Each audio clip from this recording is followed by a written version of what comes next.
Go for the midnight dares. Go for the game. Go for the hits. Go for the fans. Go for the win.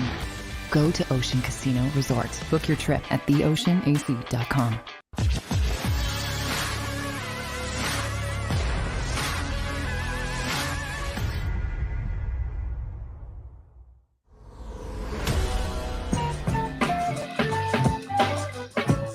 Showtime! Welcome on in, everybody. Happy Tuesday. I almost said Monday. Happy Tuesday, everybody. Welcome at last day of May. Sports Take, JAKIB Sports YouTube Network. Greatest month of the year. Yeah, it's right. Everybody's birthday occurs in May. Yes, but welcome in, everybody. Hope you had a really relaxing, calm Memorial Day, or excuse me, Memorial Day weekend, and and certainly we all thank those who paid the ultimate price for us to be able to grill and chill and do all of absolutely stuff, that we did. So just wanted to make sure we mentioned that. That's for sure. Barrett, I got a little something for you. Check that out right behind me. You see that? See who that is? Uh-oh. Yeah, baby. Uh-oh. I added a little something to the collection. Mr. White it goes right behind me. Yes, next to Chuck Bednarik and Dr. J. That belongs right there. You know that? It belongs there. I remember that picture too. We were on Breakfast on Broad. That's right. And the guy that people understand, there's those are names. I'll go over here. It's amazing. It's all the names of guys that he played with. You maybe against too. I'd have to check. Yep. In his career. But he does all of, like, I have one that's Bernie Perrant from the Flyers. I have one that's, I think, Dr. J. The guy is I don't think you pull his name, and he's an amazing artist. So I could find it. Yeah, you know what it is too, Barrett? Oh, it's the date of every sack that he ever had. Wow. So I'm looking at one, September 29th, 1985, Phil Simms. Like, how cool is that, man? Well, it wasn't on me because I wasn't in the league by then. So yeah, you can't be blamed. You might be on there at some point, but yeah. Did you go to the crawl space to pull that out?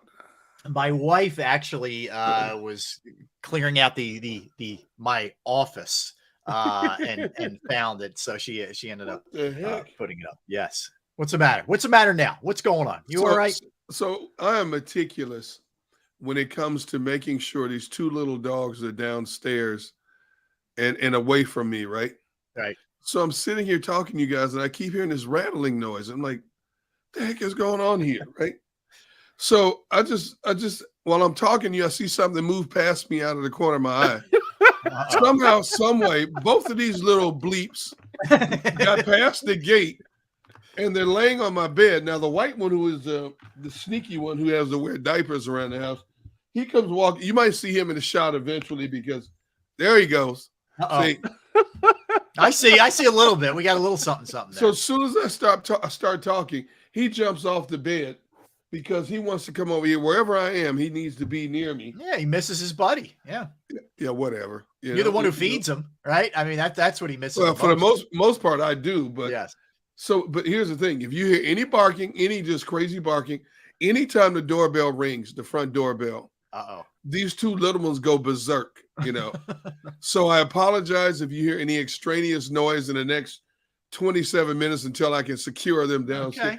I'm still trying to figure out how they got past the gate. Well, I think maybe somebody let them in. Somebody's trying to sabotage your show, man. Now somebody the other in the gun compound.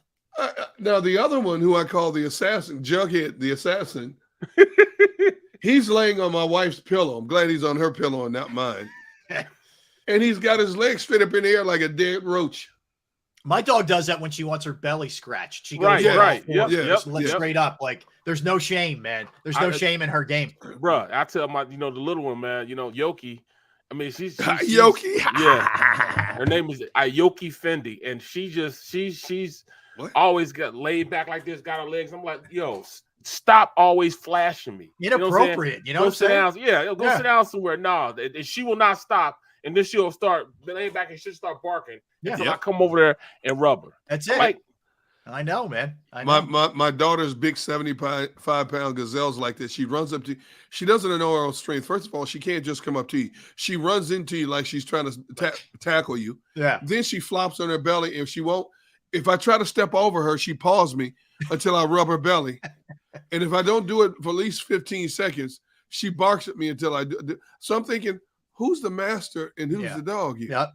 I'll give you another one. So my dog's a golden doodle, and she's like probably 40 pounds, right? And she is the princess because so this morning I'm figuring I'm going to get her a walk. We'll do it early before it gets crazy hot. So at Philadelphia surrounding areas, it's insane today. All right. Yeah. Yeah. So this is like 8:20. I don't know, somewhere around there, still pretty early.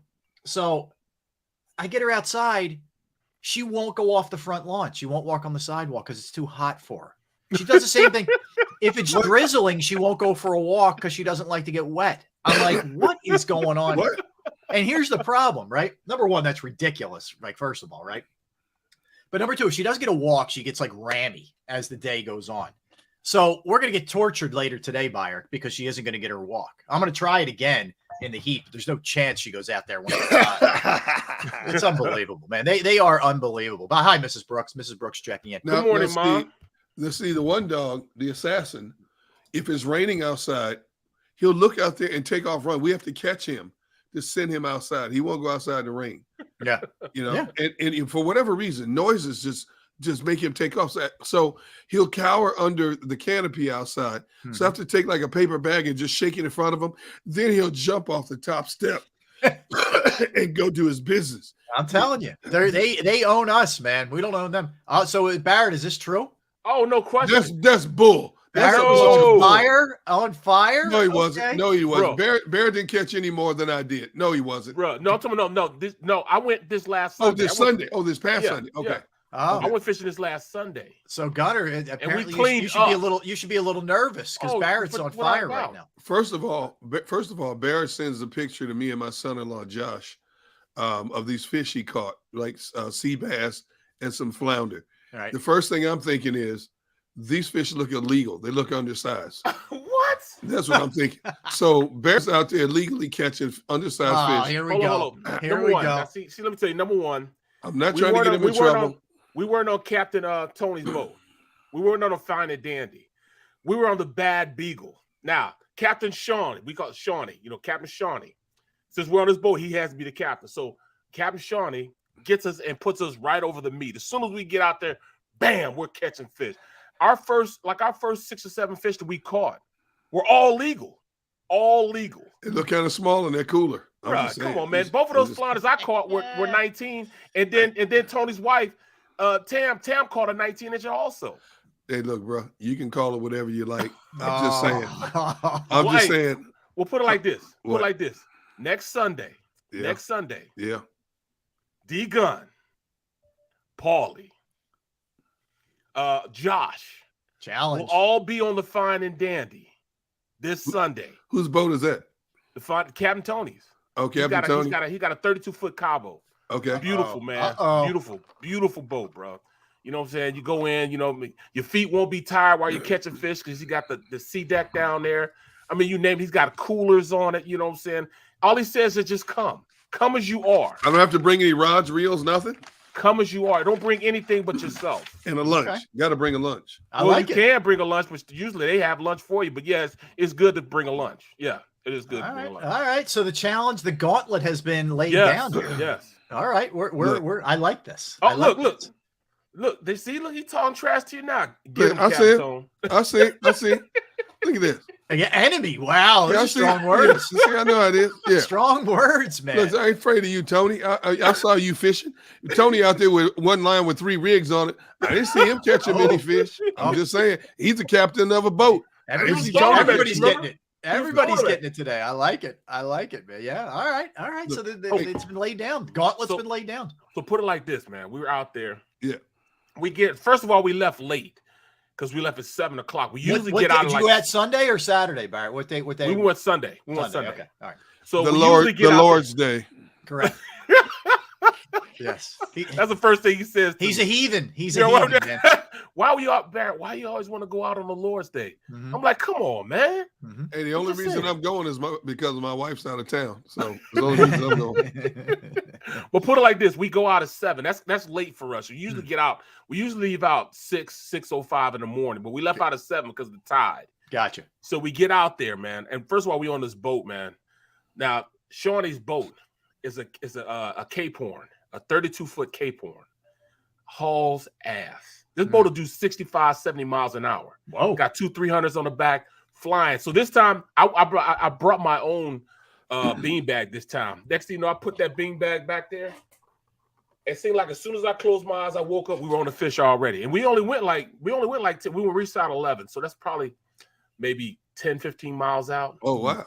And we were hitting them. Bow, bow, bow, hitting them early. All keepers, man. All keepers, man. So we have it all plotted out. Everything's gonna be everything, man. You know how long did you fish?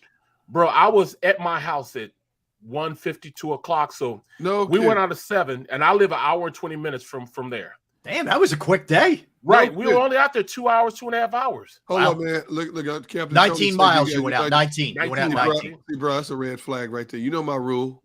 You see, that's a red flag right there. We got you. 19 miles. That's my problem. Between you and Tony, you got me all right. Look, man, I ain't wearing no cement shoes, bro. That's not gonna happen. See, bro, that mean I would have to deal with Trish, man. I gotta find my. Speaking of Trish, let me. I gotta get you back early. I gotta get you back safe. Let me tell you what she did to me. So she books this flight. She goes home to see her dad, see her family. So I kept asking. I said, "When's your flight? When's your flight?" And so she finally tells me a few days ago her flight is at 6:20 a.m. Right? Ooh. Okay. So that means I got to leave my house about 2:30 this morning. Now, if there's no traffic, it only takes $1.15 door to door from my house to the Baltimore airport.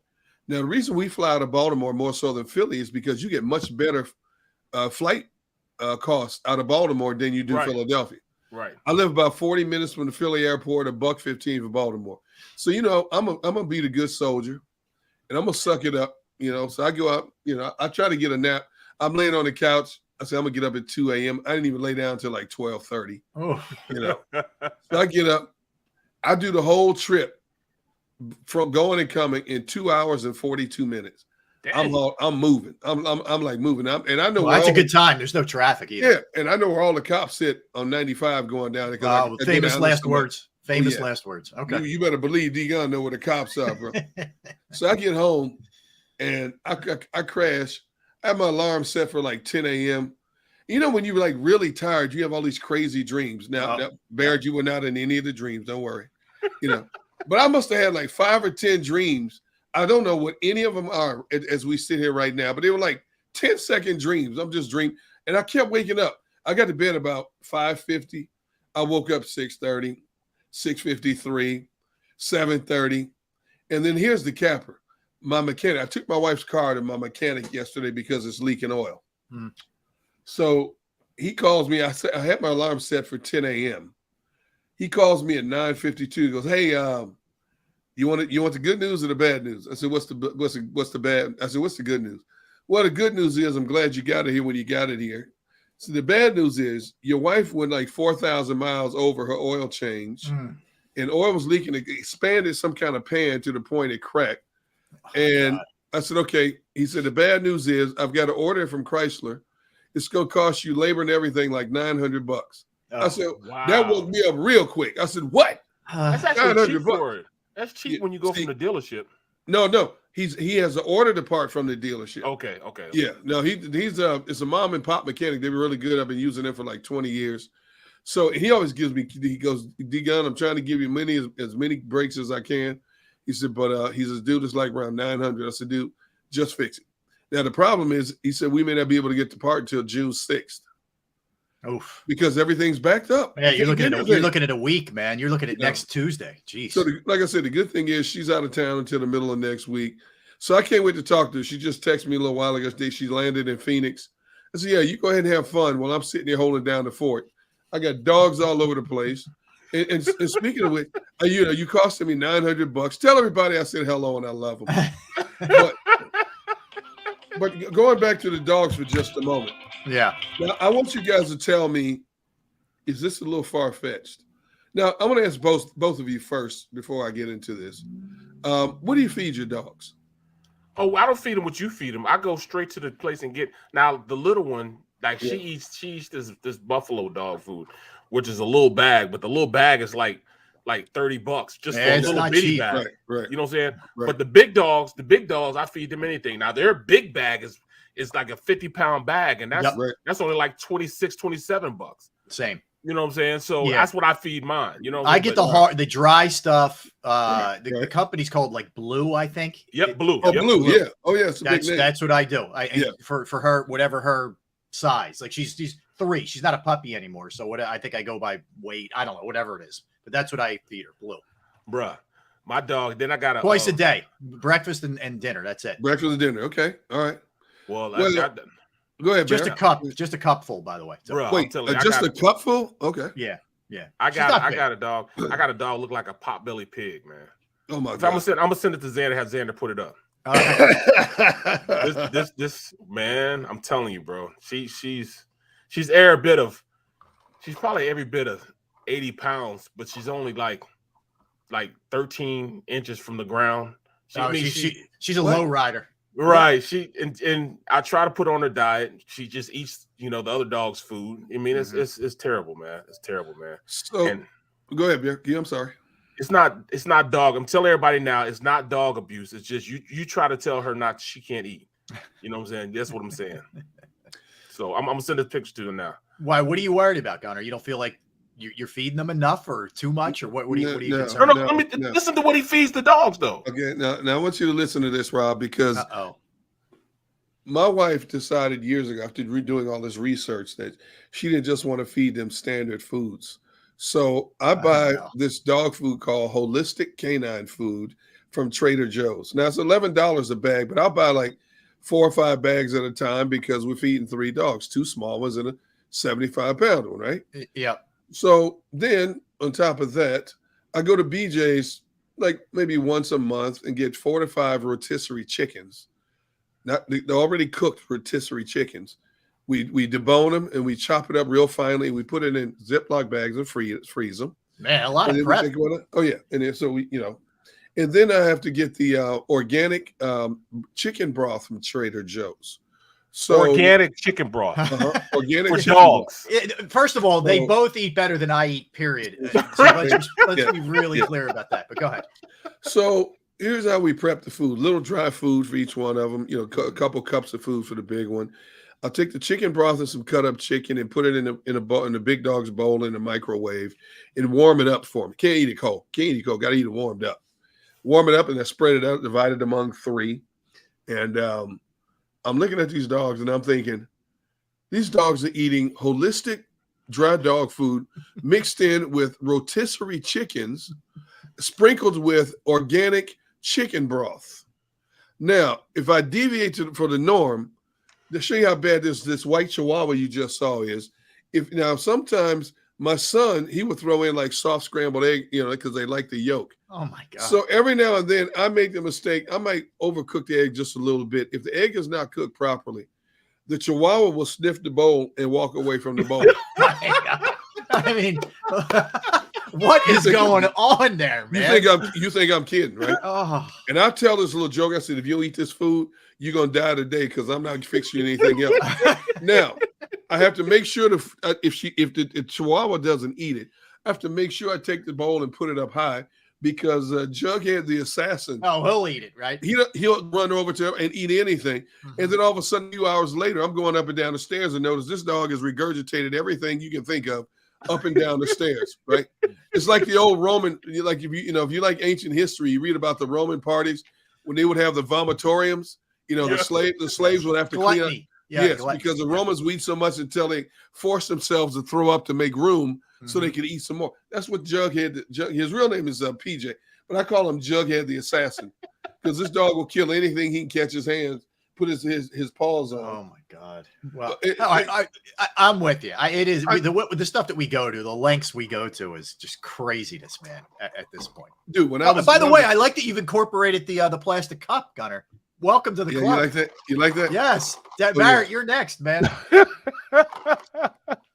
Oh, yeah. Cheers. Oh, yeah. All right. So not to get gross, but last thing on the dogs. So when it's not too hot or it's not raining, we actually go on walks and we go to this field right near my house, which my dog loves to go to. It's a little baseball field my kids played at and all that. She loves it, right? She can get around, it runs around, all this other stuff. Because of the knuckleheads in the neighborhood who don't clean up after their dogs. Oh my goodness. Okay. there's droppings all around. Now, number one, I don't want to walk in it, first of all. But number two, you know how dogs are sometimes. They'll eat anything, okay, including that, right? Right, Oh, come right. on, And man. it's really bad for them. No, so like I spent yesterday just basically like dodging landmines and like trying to get her not to eat that crap. I'm like, what are these people doing? Like, clean up after your dog, man. It's not that hard. Get the bags and do what you're supposed to do, or don't take the dog out. Let them do their business in your yard. Give me a break, bro. Dude, we got that my development also, man. Some worst. people, you see them walking up and down the street, and the dog will stop near somebody's mailbox and drop and do his business. Yeah. And the people look around and then keep walking. I know. And I'm like, no, heck no. It drives me nuts, dude. Y'all punks, because I wish they would. I wish they would. I'd be all boy. Yep. That's a problem. Yard? That's a problem, man. They didn't do it in my yard, but I see them doing it in other neighbors. Oh yeah. They do it in my yard. And they're doing it up at this field where kids play. It's also a school. Man. Like kids are out there for recess. Like, come what on, are we man. doing here, Come on, man. Yeah, it's that's brutal. nasty. On, I noticed like 3 or 4 times the last couple times I've taken her up. I'm like, what are we doing here? So right. Hey, your dog would actually might eat one of them. Yeah, she's like a real sort of. She's very hypersensitive with smell and anything like and then she feels the need to like try it if it's she eats a lot of grass. Oh, come on, man. Little baby Ruth. Yeah, exactly. That sounds like Rob that feed that dog enough at home, man. No, that's not my fault. It's these idiots who don't clean up, man. I'll tell you right now, one of my dogs just dropped this and eat some. I'm unleashing him. Say, hey, have a good life. You ain't coming home. I know it's tempting sometimes. Sometimes it's tempting. Hey, bro. Hey, I hope Xander, you ever find it, man? I sent it to you. Like, this is my dog. Oh yeah, like, Xander, let's see it, man. This. Whoa! What the heck is that, man? Oh my god! That's a piglet. What is that? Hey man, leave Bonnie alone, man. That's Bonnie, man. That's a big girl right there. That's my Bon. There she is. What kind of dog is that, man? She's a bully. She's bully. She's half pit bull and half I think she's swiney. Bulldog, half bulldog, English bulldog, and half pit bull. Yeah. She's like her parents, both sets of parents were like that. So that she's just my little tank, How old is she? How old is she? Baby? She's 6 or 7. Man. Okay. Yeah, but she sleeps. When she sleeps, you know exactly where she is. Oh yeah, I can see her snoring, man. Oh man, she's an offensive lineman. She's the one who's right. The blind side. Yeah. Jeez, yo, dude, I hate to say this because I love dogs. That dog looks like you could put a skewer on it and just roll. I'm just bro. I love dogs. If I, don't let her near Gunner's Grill, bro. Man. Oh man. Okay, bro. I'm telling you, man. That might not end well. She takes her time, like other dogs hyper running around the house. She ain't running nowhere. Oh my god, she's taking her time. She gets there when she gets there. You know what I'm saying? I guess not a belly dragging on the ground. Yeah, right. She ain't going nowhere. You can hear her coming from miles away. Right. You know what I'm saying? She ain't making no noise. Somebody come in the house, she'll be laying there and rob us blind, and she just look at him. Yeah, right. What? Yeah, go ahead. I'm not getting up. Yeah. Now Blaze, my other dog, he's hyper. He's got ADHD. He wants to tear everybody up. Lick him to death. Yeah. You know what I'm saying? Unless you mess with one of the girls in the house, you can do anything you want. You can beat me up, slap me, everything else. But as soon as you mess with one of the girls, it's on. It's on. Yeah. It's on. Yep. They even act like they care. As it should be. That's the way it should be. I love it. Wow. That's good. Hey, look, somebody said we're 25 minutes into the show. We've yet to talk sports. Hey, look, man. Look, we're real people too, with real issues, family issues, dog issues. Yeah, listen. Yeah. Sure. So look at Philly 559. Too much of that buffalo, huh? It's true. Dude, it's true. That's my baby though. Bon's my baby, man. Well, so all right, you guys make fun of me that all I do is watch sports. So you'd be proud of me this weekend. I went to the movies. I actually went to the movies this week. Say what? Oh, you didn't like it though. See, I know you didn't like it. I loved it, dude. Love what? I went to see Top Gun Maverick. No. And you liked it. I mean, like, 2 thumbs, 2 big toes, 2 ears, 2 eyes Really? up. All dude, it was awesome. It was I mean, awesome. What? How can you like something like that? That's totally not in your That wheelhouse. doesn't seem man. like a Rob movie. A recreation. Yeah, he doesn't play the recreation thing. I'm telling you, I had read a lot of good reviews, and so I was kind of like, all right, let me just be open-minded about this. They did, guys, a perfect job of incorporating the original while not going overboard with the original and making it its own story now and relating it to some of the stuff, the storylines. I'm not going to give too much away, but it is well written. It's well acted. It's well casted. And the fighter pilot scenes in this are like through the roof suspenseful, and you're on the edge of your seat. You feel like you're flying. Kidding. Yeah. And Cruz is actually a pilot, but you feel like you're legitimately in the cockpit when he's going G10 or whatever. I mean, it is unreal. It's really good. I was surprised how good it is. I totally would recommend it. Yeah. Totally. Wow. And I don't go to the movies much, man. I don't go much, but it was the pessimistic Rob Ellis. Wow. And the whole theater, I'm listening to people as we're walking out, and I'm telling you, everybody was just down with it, loved it.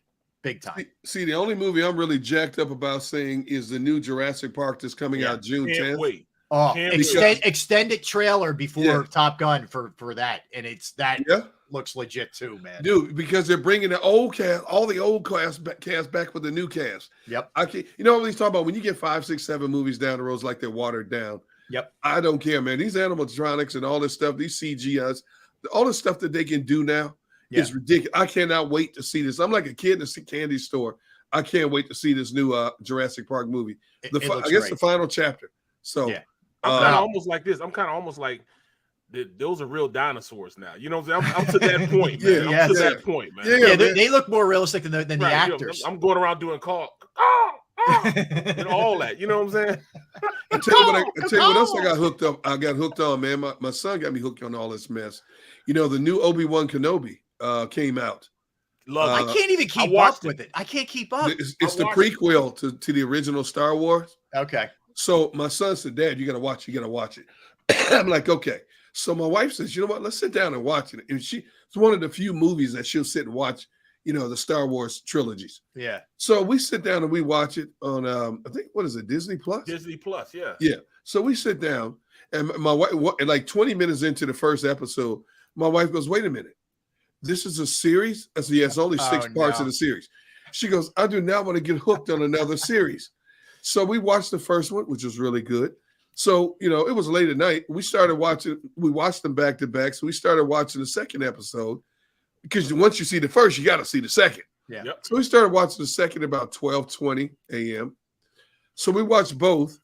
And my wife looks at me and says, so that's it for now? I said, what do you mean? She goes, well, where's the third one? I said, well, the third one comes out next week, huh? So she's now hooked on Obi-Wan Kenobi. I love it. So she told me, she goes, hey, don't watch it without me. That is not going to happen because this woman, every series that we've watched together, started watching together, I get bogged down in work. Our schedules are so different. And all of a sudden, when I finally say, okay, hon, let's catch up, she's already seen the end of the first season and into the second and third season. She just takes off. I said, okay, that's it. So now this is my payback. So she's gone this week. I will watch episode 3 this week. My legs propped up, dogs on each side of me, eating a bowl of popcorn. I ain't waiting for her. No. Well, all right. So let me ask you guys: is this a violation? We're watching a series called The Offer. It's about the making of The Godfather. Right? Okay. It's Miles Teller, who's also in Top Gun Maverick, is in it. Miles Teller, who's going to be at the Phillies game tonight, is a huge Phillies fan. They're having a Miles Teller night. I think tonight or Wednesday. I forget. Because he's from Philly. But so we're watching this and it's really good. I would suggest it to people, especially if you're a Godfather fan. Okay. Yeah, it's called The Offer. He's the lead. Miles Teller is the lead in it. But every time we sit down to watch an episode, my wife falls asleep. Okay. Which is in and of itself, it's brutal, but fine, whatever. So what I will generally do, I'll stop watching it if I know she's out and going to go up and go to bed. I'm like, all right, I'll just put one of the games on. Right. So I stopped watching the one, And I go to work on Sunday, go to do WIP. I get home and she says, oh, I watched the end of episode 4. It was awesome. I'm like, huh? I said, I stopped watching that because you fell asleep. And violation. You watch it? What is that all about? That's a violation. That's a total Violation, bro. Total Violation. violation. Yes. But see, when women tell you this, like, they always end it with, but that's different. Everything is different with them. See? Yeah. Exactly. So I said, okay. I said, so she texted me when I talked to her at the end of this week. Why did you watch it without me? I said, because you do the same thing to me. Yeah, but that's different. No, it's not. In this case, I ain't waiting, hon. I'm sorry, but I can't wait. Yeah, so. I hear you. All right, so look, we got a lot to get to today. Are we talking sports today? We are. According to our list, our followers here. We're going to mix and match here. We're going to mix and match. So we got some Phillies coming your way. Eagles started OTAs today. I can't wait to get the Phillies. Oh, yeah, man. Oh, we'll get to it. Top Gun gave me like a little escape for a couple hours. Hey, real quick, I needed Tom Cruise. Are you guys in a Doctor Strange movie? I heard really, yet, but I am. I still haven't seen it yet, though. I haven't seen it yet. I heard good things. I'm not a big Doctor Strange fan. I'll wait until it comes on Disney Plus or whatever. I'm not going to the movie to see that one. I don't know why. Out of all the superheroes, Doctor Strange, even when I bought comic books, and I used to buy them by the droves, I never bought Doctor Strange. I could not get into Doctor Strange. Yeah. I mean, I'm strange enough as it is. I don't need to read a comic book. It gives me more inclination that, okay, I'm kind of like this dude, you know what I mean? A little different. So I got you. No, but I've heard everybody I talk to raves, man. So yeah, I would say check it out, but I'll be checking that out too. But we have Eagles OTAs. We got some Sixers news on Joel Embiid specifically. Yep. We'll do that. The NBA finals are set. We'll talk about that. We're going to rank guys, not just the Eagles, not just the NFC East, not just the NFC. We're going to rank the NFL in terms of our top 10, see where the Eagles fall on that list. Yeah, baby, I'm ready. We got a lot, baby. man. We got a lot in store. You don't want to go anywhere, for sure. Hang with us. We got you. We're rolling till 3. That's for sure. You don't want to be going anywhere. He's Barrett Brooks. He's Derek Gunn. I am Rob Ellis. We are JAKIB Sports YouTube Network. All right, let me tell you about my friends at Station Tap in Drexel Hill. They will handle your next business function with ease while you focus on securing a new opportunity for your company. They got 50 years of experience in food preparation. Station Tap Catering will impress, and your guests will be impressed. I can speak from personal experience here. On several opportunities, I have had the takeout. I've had them cater something at my house, and everything from the wings, which are unbelievable, the penne alla vodka pasta, which is insane, the salads, the wraps that they put together, the variety. They have cookies. They have unbelievable dessert products as well. It is absolutely awesome, the food at Station Tap Catering. They provided delicious food events for more than 50 years, whether it's a corporate function, individually packaged meals, which you can get to. You don't feel like cooking that night. They'll take care of you that way too. And perhaps next tailgate, we got the Phillies back home, maybe headed down to Citizens Bank Park.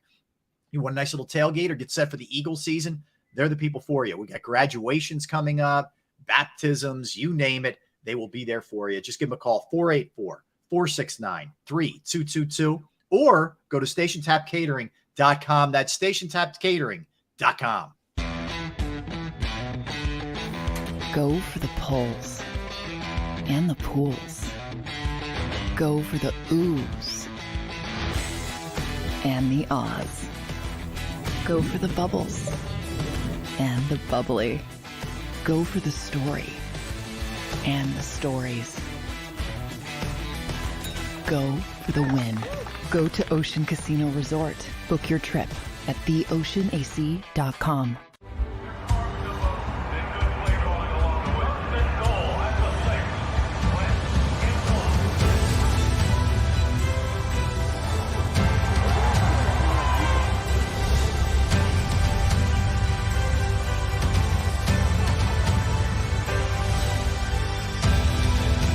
Field of life, First Trust Bank is there for you. Champions on 3. 1, 2, 3. Because Philadelphia dreams deserve a Philadelphia bank. At Stateside Vodka, every new customer gets the world's best rocks glass, free. You're telling me that bottle is cut in half? You could say that.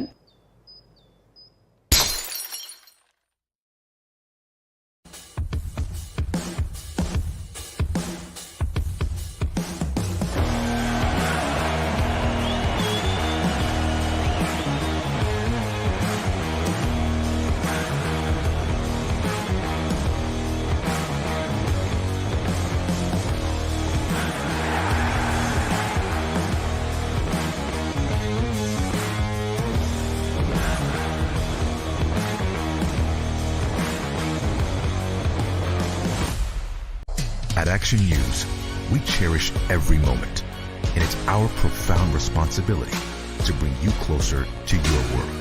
Never miss a moment. Trust the people at Action News. All right, did you know I was the mommy slam dunk champion? Really? Yes, really, don't sound so surprised. Let's see it. Oh, you're ready. All right, here we go. Let's hear the crowd. So go to right, I go to left, fake 'em out. Mama, go up, She did it. Again? You can't avoid gravity, but United Healthcare can help you avoid financial surprises by helping you compare costs and doctor quality ratings. United Healthcare. Uh-huh. Go for the midnight dares. Go for the game. Go for the hits. Go for the fans. Go for the win. Go to Ocean Casino Resort. Book your trip at theoceanac.com.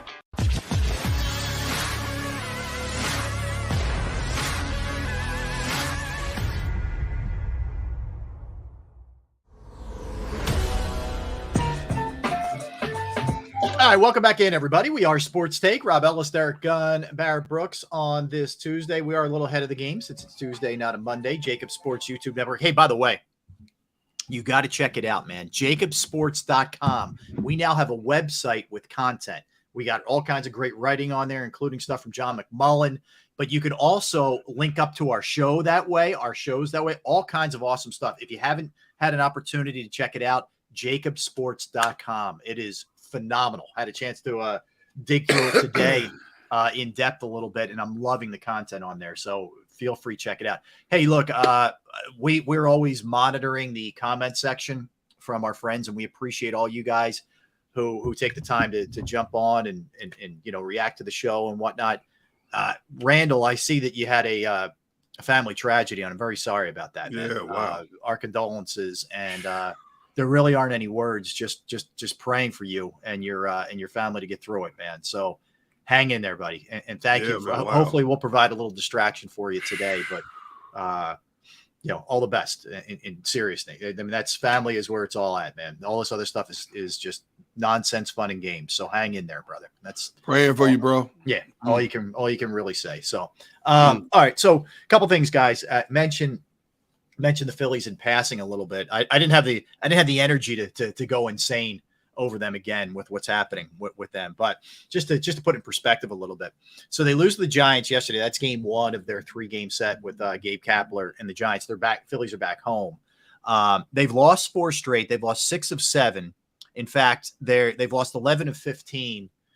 And we are not even quite in June yet. Today's the last day of May, and they're on 11 and a half games back of the Mets for first place in the NL East. It is beyond belief. I mean, they're not even playing mediocre baseball. They're playing flat out horrible baseball right now. I mean, if you look at some of the teams that are in the same conversation win-wise as the Phillies, I was going through this yesterday a little bit, just kind of looking at it.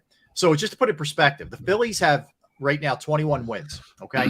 The Oakland A's, who sold everybody and their mother in the offseason, have 20 wins. So they have 1 less. The Baltimore Orioles with a payroll that's just, minuscule compared to the Phillies, have 21 wins. just to put this in perspective a little bit with how bad this start is for them. It has been a comedy of errors, guys. It's literally errors in the field, inability to come up with a clutch hit.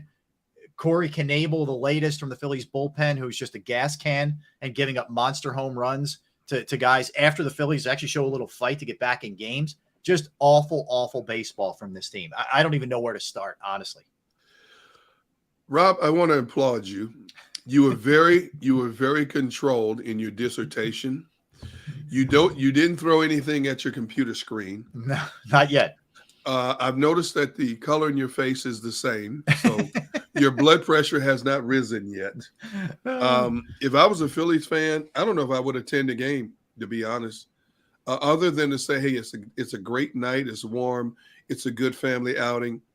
But to put the kind of product they have put on the field up to this point is really a travesty. Now, even though Bryce Harper can't play the field, Bryce Harper still is doing what you need him to do, to produce at the plate. Okay, so We can't say the Bryce Harper not being a full, complete Bryce Harper has hurt this team, because he hasn't. It has been untimely hitting. We can't say enough about how bad this pitching has been once you get past the starters. You know, you're not going to win many games playing the kind of defense this Philly team plays. And I think that's as big as the fact that they can't maintain a lead. You look at the 4 games they've lost, they were in 3 of the 4 games. Mm-hmm. You know, they could have won 3 of those 4 games. Easily. And once again, the doggone bullpen fails them. You know, and it's not just one guy. It's like an epidemic. And your boy, Knable, my goodness, he's had 3 blown saves in the month of May alone. Yep. And he blew another one in this 4-game series. Mm-hmm. You know, I don't know who sat down and assembled this pitching staff, but they should be demoted. Plain and simple. They should be demoted. You got 4 decent starters on your pitchers, you know, and even that's not good enough. And if the hitting's off, you can kiss it goodbye. You know, and we talked about this, Rob. We looked at the murderer's row of opponents they were going to play over a span of like 4, 5, 6 weeks. We knew it was going to be tough, but my goodness, they've lost 11 of the last 15. Mm-hmm. The only thing we hold our hats on is the fact they took 3 out of 4 from the Dodgers on the West Coast. That seems like light years ago. You know, people want to blame Joe Girardi. Okay, he gets a certain percentage of the blame, but Rob, this is about the physical and mental abilities of the players that step on the field. It's when you take the ball in your hand, when you step on the mound, you have got to have a pit bull mentality. When you're backing up your pitchers in the field, okay, everybody makes an error, but some of the errors this Phillies team makes is flat out comical. Yeah. You know, that game on Saturday against the Mets, fly ball deep to left center, 2 outfielders converge on it, and neither one touches the ball and it drops behind them. Mm-hmm. I mean, come on. Those kind of things cannot happen. I understand it was raining at the time, okay, but still, didn't seem to bother the Mets when they were playing. No, I mean, Derek, you just take this past week, and they had that play where there's the wild pitch, the overthrow. It goes past 2 guys in the outfield in Atlanta. The play with, you know, Herrera and Castellanos, the play with Herrera and Schwarber, Bryson Stott to start the game on Friday, Rhys Hoskins to start the game on Saturday. Look, if you can't, and their starters have done a nice job, but if you don't have a bullpen and you don't play any defense, you have no chance to win. I don't care how good your lineup is supposed to be. And they don't, like yesterday's a great example. If they don't hit home runs, they don't score runs. They can't manufacture anything. There's no manufacturing done. This team has major horrible problems. Well, I mean, you're right, man. Major problem, but I mean, Girardi, even with his you know, the way he handles the bullpen is crazy anyways, you know. I mean, I just don't understand it. You know, I'm not a baseball guy per se, but I know enough to know that what he's doing isn't working. I mean, I don't know, where do you put Hamm? Maybe, you know, somebody else's roster, but at this point he's doing nothing for us, man. Yep. Nothing. Yeah. So I don't see in what direction do they get better over the next month. How do they get better? Well, they're not. That's a great question, Barrett. I don't see it either. I mean, I don't like. You may have guys start hitting a little bit better, but the fielding is not going to change because you can't put Harper in right, because you have to have Castellanos and Schwarber in the field. That's not changing anytime soon. Your bullpen, we've been going through the same thing for 4 or 5 years. This goes back to Gabe Kapler's years. The bullpen's been the worst bullpen in baseball over that time period, and nothing's changed. I mean, nothing at all. And, you know, that on top of the fact that I don't think the manager helps in any way, shape, or form. He doesn't kind of coach around some of the holes. It's a really bad combination for a team that's paying a lot of money for this payroll. I mean, their payroll is $235 million. They're over the luxury tax. And this is what your returns are? But Rob, I don't understand it. I mean, just like you said, you have 4 good starters who'll put you in the 6th and 7th inning. Yes. And you still lose. Even yesterday, quality. Yep. Gibson's your 5th starter, and Gibson gives you 6 innings, 2 runs. That you'll take that every time out from your 5th starter. Especially with the bats we have. Yeah. But they just find ways to shoot themselves in the foot. Like, the crazy thing is when you had the heroics of Harper on Tuesday night in Atlanta where he hits the home run. That game you almost always win if you're a decent team. Then You could take it 2 steps further. Castellanos Sunday night hits a 3-run jack, and you take the lead in New York, and they give that up. And then you go to yesterday, Schwarber hits one in the 9th, which gets you to extras, and you can't take care of business there. Good teams capitalize when somebody steps up like that, and they lost 3 games this week with that happening. See, everybody's riding it. Fire Joe Girardi, and we all know the manager takes the brunt of the blame. But I'm glad you mentioned Gabe Kapler's name, Rob, because when he was here, he was barely here a drink of water. Everybody couldn't wait to get rid of Gabe Kapler. All of a sudden, he gets a job in San Francisco, and all of a sudden, he's one of the better managers in the game. Why? Because San Francisco gave him talent to work with. Now, you have offensive talent here to work with, but somewhere along the line, whoever assembled this pitching staff has handcuffed him. How much is it Joe Girardi compared to how much he doesn't have to do what he needs to do? Now, last year, they had another bad season, but this team wasn't as strong offensively or pitching-wise. So you strengthen the offense, but you kind of neglected the pitching element. Okay, you brought Knebel in a 1-year contract, $10 million. Hey, look, man, you pay me $7 million. I can throw what Knebel throwing right now. You know what I'm saying? Just give me 7. I want 7 guaranteed after taxes, just for 1 year. After taxes, I'll throw it till my arms just hanging like this. But you've got to fix this bullpen now. If you want to have any chance, you're 11 games behind the Mets at the end of May. You still have June, July, or you still have 4 months of baseball to go. If you don't make any changes, you're going to be even further behind the Mets. And, oh, by the way, you're going to be behind the Marlins as well, So you've got to do something. But, again, as I've talked about, we've discussed amongst ourselves. I've asked the question when we've had baseball guests on. To what degree do you dangle? Because you're going to have to dangle some of your offensive talent. If you want to show up your bullpen, you're going to have to dangle some of your offensive talent. How much of it are you willing to dangle to the point where it doesn't totally disrupt this offensive firepower that we're still waiting to see on a consistent basis? But who though? You have to give up something. You're going to have to give up something to get better pitching. Yeah, I mean therein lies the challenge, Derek. I mean, I would think about a guy like Rhys Hoskins because he's got a reasonable contract. Yeah, his contract's reasonable, right? Okay, you got to give up more than a Rhys Hoskins, Rob. No, listen, I hear you. And what that would also do it would open up first base for either Real Muto or Schwarber or somebody like that, and you could get somebody better at least in the field, defensively.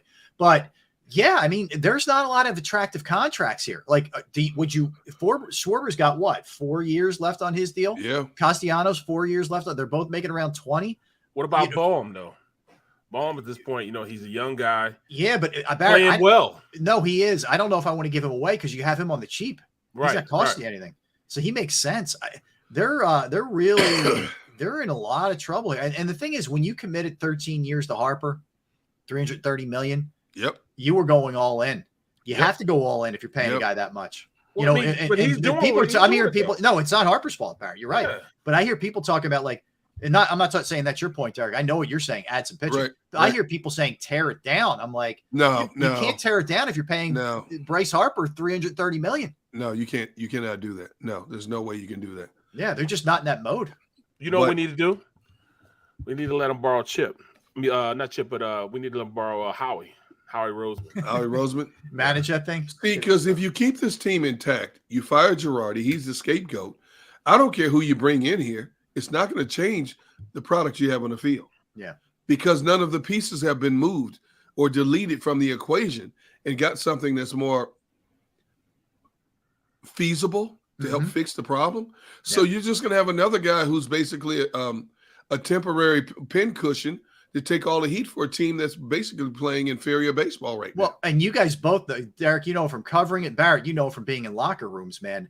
Once this is like a snowball effect when bad things start happening. You start waiting for more bad stuff to happen rather than, hey, we're turning this thing around, man. You're like, okay, what's next? What's the next shoe to drop here? What's the next safe that's going to fall on our head as we're walking down the street? And I almost feel like that with this Phillies team. I mean, Harper showed so much emotion when he hit that home run. Castellanos, he was going bananas, and they still can't hang on. And the other part is, I'm sorry, they may not say this publicly, but you can't tell me that like those three guys, including Schwarber yesterday, aren't looking at the bullpen like, really? You can't hold on to one bleeping lead here, man, after we get it back, with huge hits. You can't tell me that's going to start some kind of riff here, because it's going to start getting ugly, because you can't use the excuse it's early anymore. No, you can't. No, that's done with. We should make a little bet amongst ourselves, just between the three of us, for fun. Who's going to be the first one to openly blow in the clubhouse, and it's going to catch on like wildfire, and we're going to eat it up, and we're going to applaud them for finally speaking their piece, and we're going to be talking about it for days. Somebody in that clubhouse is going to have an epic meltdown in front of the microphones. You know who it is? Who?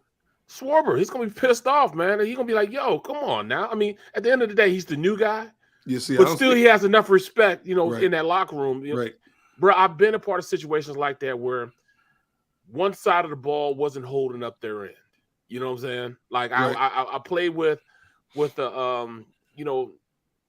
couple of teams. Like I played with the other Lions, and for a short period, the defense weren't holding up their end. Offense was, and then I've been on the team where the defense held up their side of the bargain, and the offense didn't. When I was in Pittsburgh, it becomes a point in that locker room where it starts becoming divided, because like, look, I'm out here busting my ass, and then you guys giving these games up.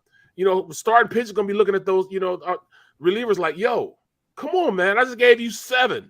Mm-hmm. I gave you 7 innings. Mm-hmm. 7 innings. What was it? The other day they were what? It was 4-0.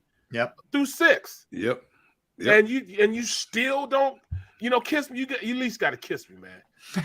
You at least got to kiss me, bro. Whoa. You know what I'm saying? You at least got to kiss me, man.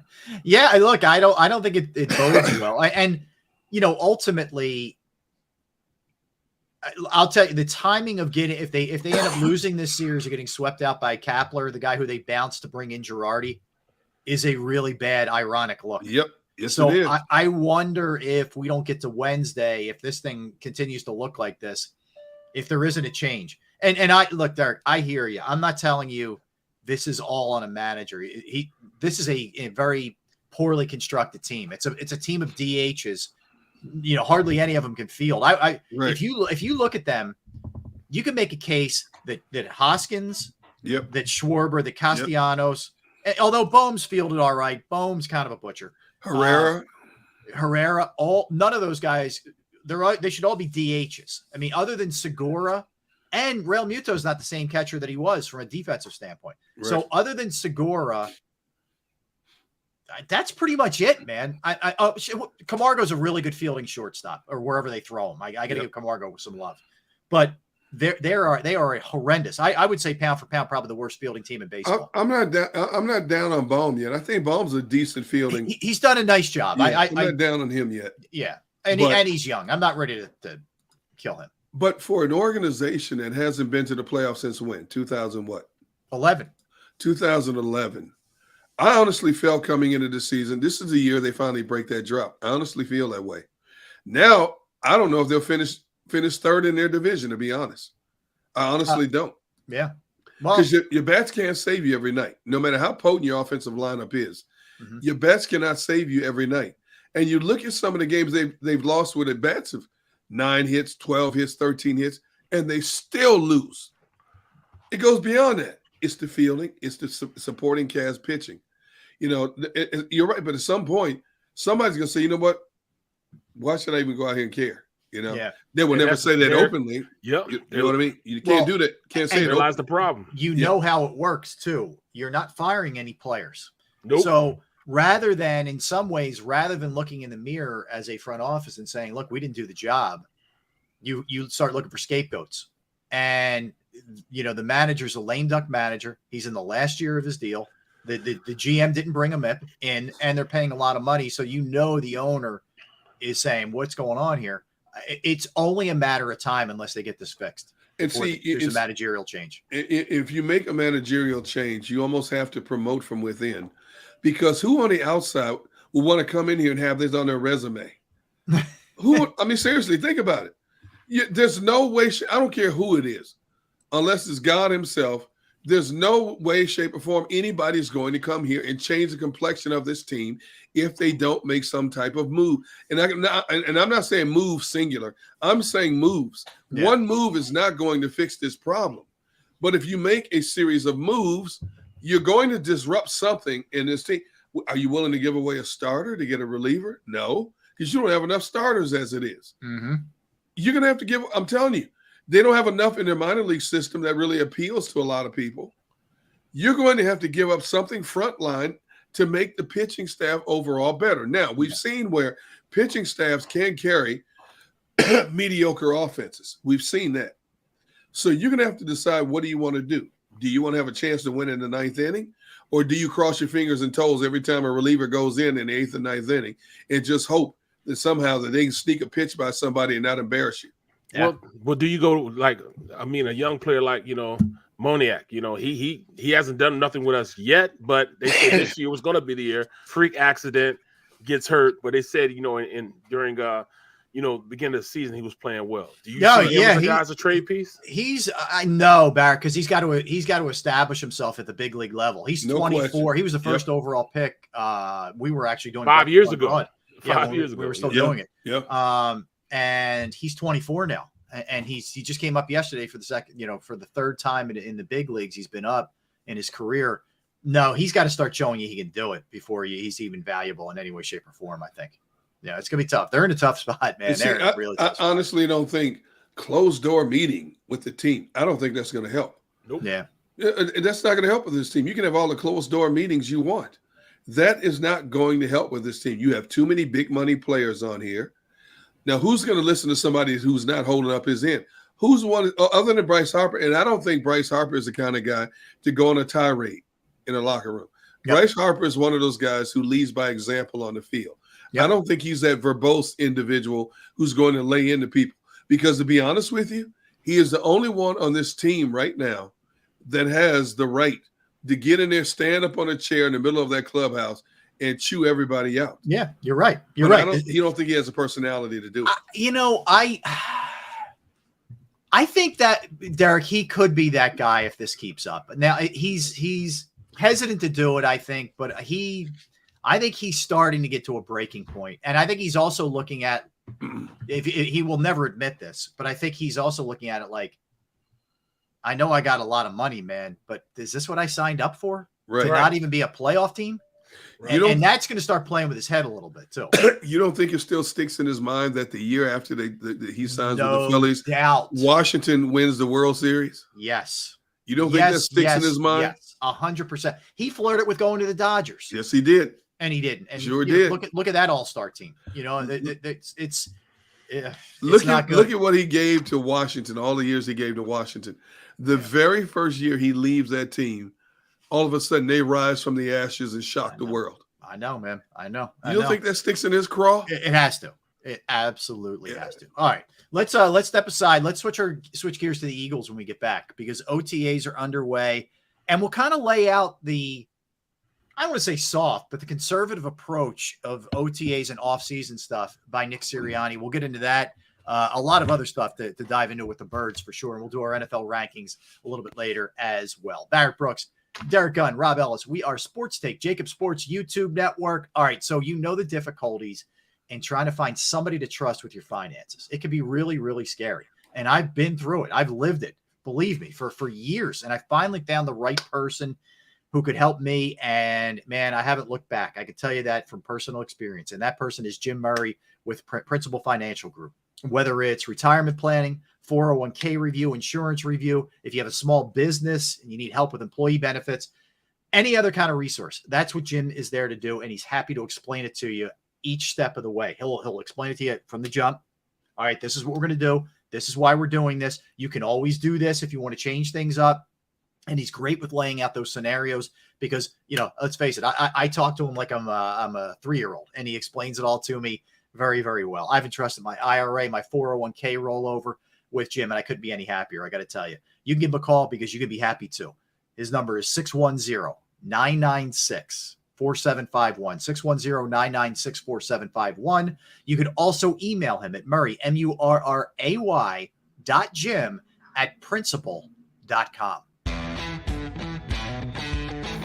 Go for the pulls and the pools.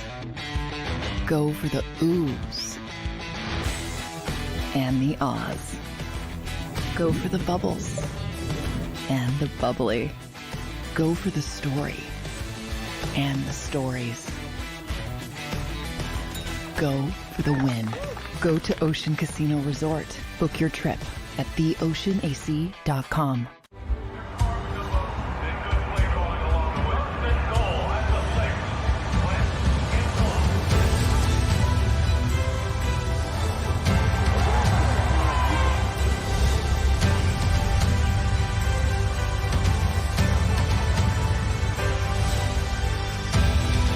On the field of life, First Trust Bank is there for you. Champions on 3. 1, 2, 3. Because Philadelphia dreams deserve a Philadelphia bank. At Stateside Vodka, every new customer gets the world's best rocks glass, free. You're telling me that bottle is cut in half? You could say that.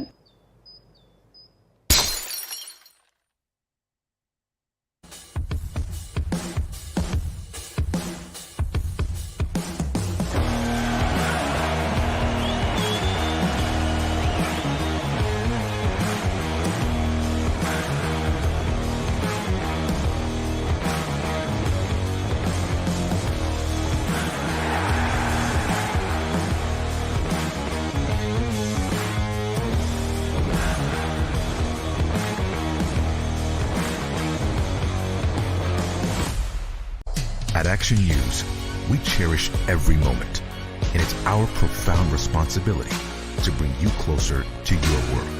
Never miss a moment. Trust the people at Action News. All right, did you know I was the mommy slam dunk champion? Really? Yes, really don't sound so surprised. Let's see it. Oh, you're ready. All right, here we go. Let's hear the crowd. So go to right, I go to left, fake a mom. Mama go up, mama! She did it. Again? You can't avoid gravity, but United Healthcare can help you avoid financial surprises by helping you compare costs and doctor quality ratings. United Healthcare. Uh-huh. Go for the midnight dares. Go for the game. Go for the hits. Go for the fans. Go for the win. Go to Ocean Casino Resort. Book your trip at theoceanac.com.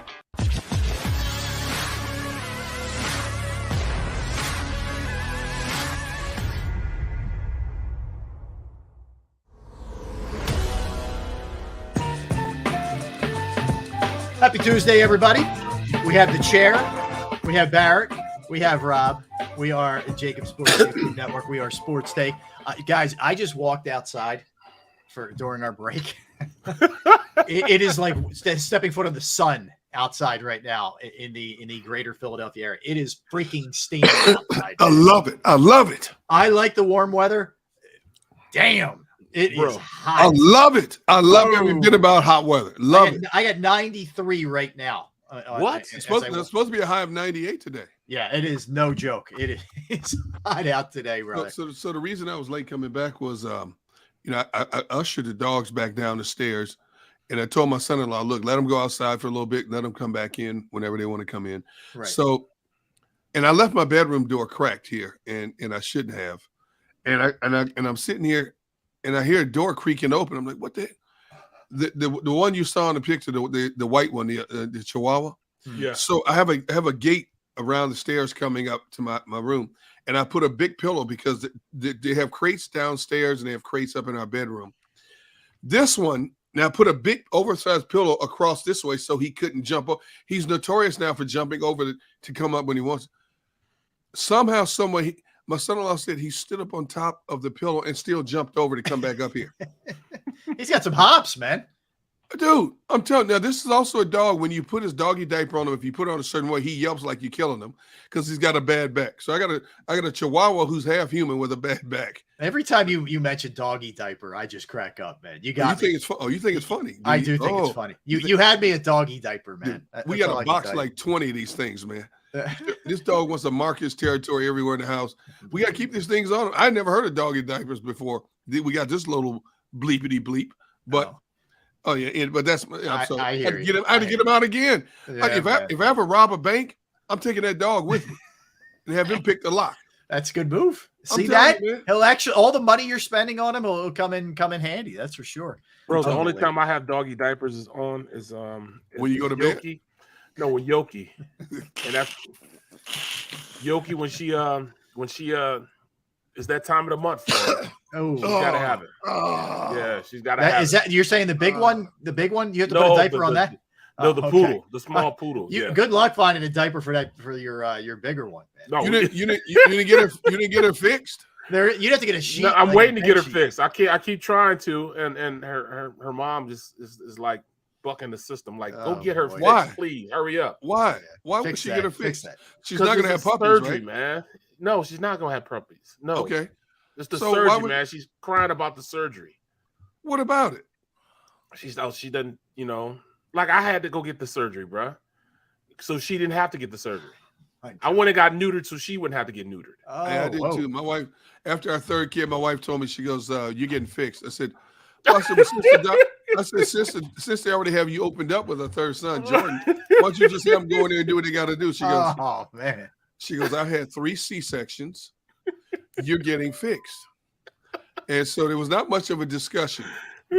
So what happened in September of 1992, and my boys are like, he knows that. Oh, no. That's it. All my boys are like, Dion, how do you remember exactly when it happened? I said, look, man, anytime a doctor talking about going below the equator with a knife, you remember that, man. Yeah, man. He gonna say this. He'll say, "Oh, it's just like a bee sting. Bee stings hurt." Exactly. Easy for you to say. Yeah. September 1992. I'm still unscathed, man. No elective surgery below the equator. Are you serious? Yeah, man. Wow. Yes, sir. Yeah. Oh my goodness. Who's talking to Siri now? What's going on? Dude, my phone. Look, I mentioned the word equator, and it says, Dr. Thomas will go below the equator with a knife. What? I'm like, I can't make this stuff up. Is that who did your procedure? No. No, I'm like, I mentioned God. the word equator, and Siri's decides she wants to get in on the conversation. Yeah, well, Siri's nosy. Yeah. And my phone's on silent, and still My she God. pops up. Unbelievable. Dude, I think we should just end this show right now because this is bizarro world today. I'm It's telling been a weird one. It's been weird so far. All right. Well, we'll do a little Eagles to segue out. Yeah, look, Kevin Savard says, "My bonbon needs depends."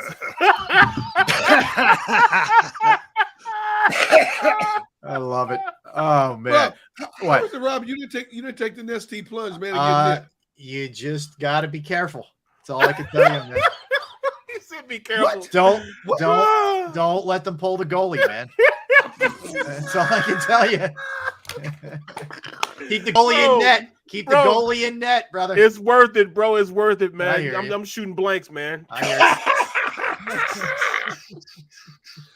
Blanks, bro. Blanks. Yes. Yep. Yep. Bro, dog, you play craps, dog. I know. You're a brave soul, man. I know. Bro. I'm way too old to Right. Trust me. I'll be going to graduation with a walker. Kindergarten graduation. Be good. Can you imagine? Can you imagine 3 months from now? Hey guys, got a little news for you. Guys, let's start the show. I got some news. Guess who's gonna be a papa again? I'll be sitting there This like guy. during the show. Like, I'm sorry, what? I'm like burping. Yeah. What are you guys saying? Something? Sorry. Oh man, just burping the baby. My chest hurting, man. Oh my God, man. My man said, "Don't pull a goalie." You don't want the man advantage, man. Keep the goal in there. All right.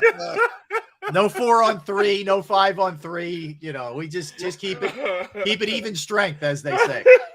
Rob said there will be no empty net goals. Hell no. No, I've been missing wide and right and high. You do not want to score. In this circumstance, you don't want to score.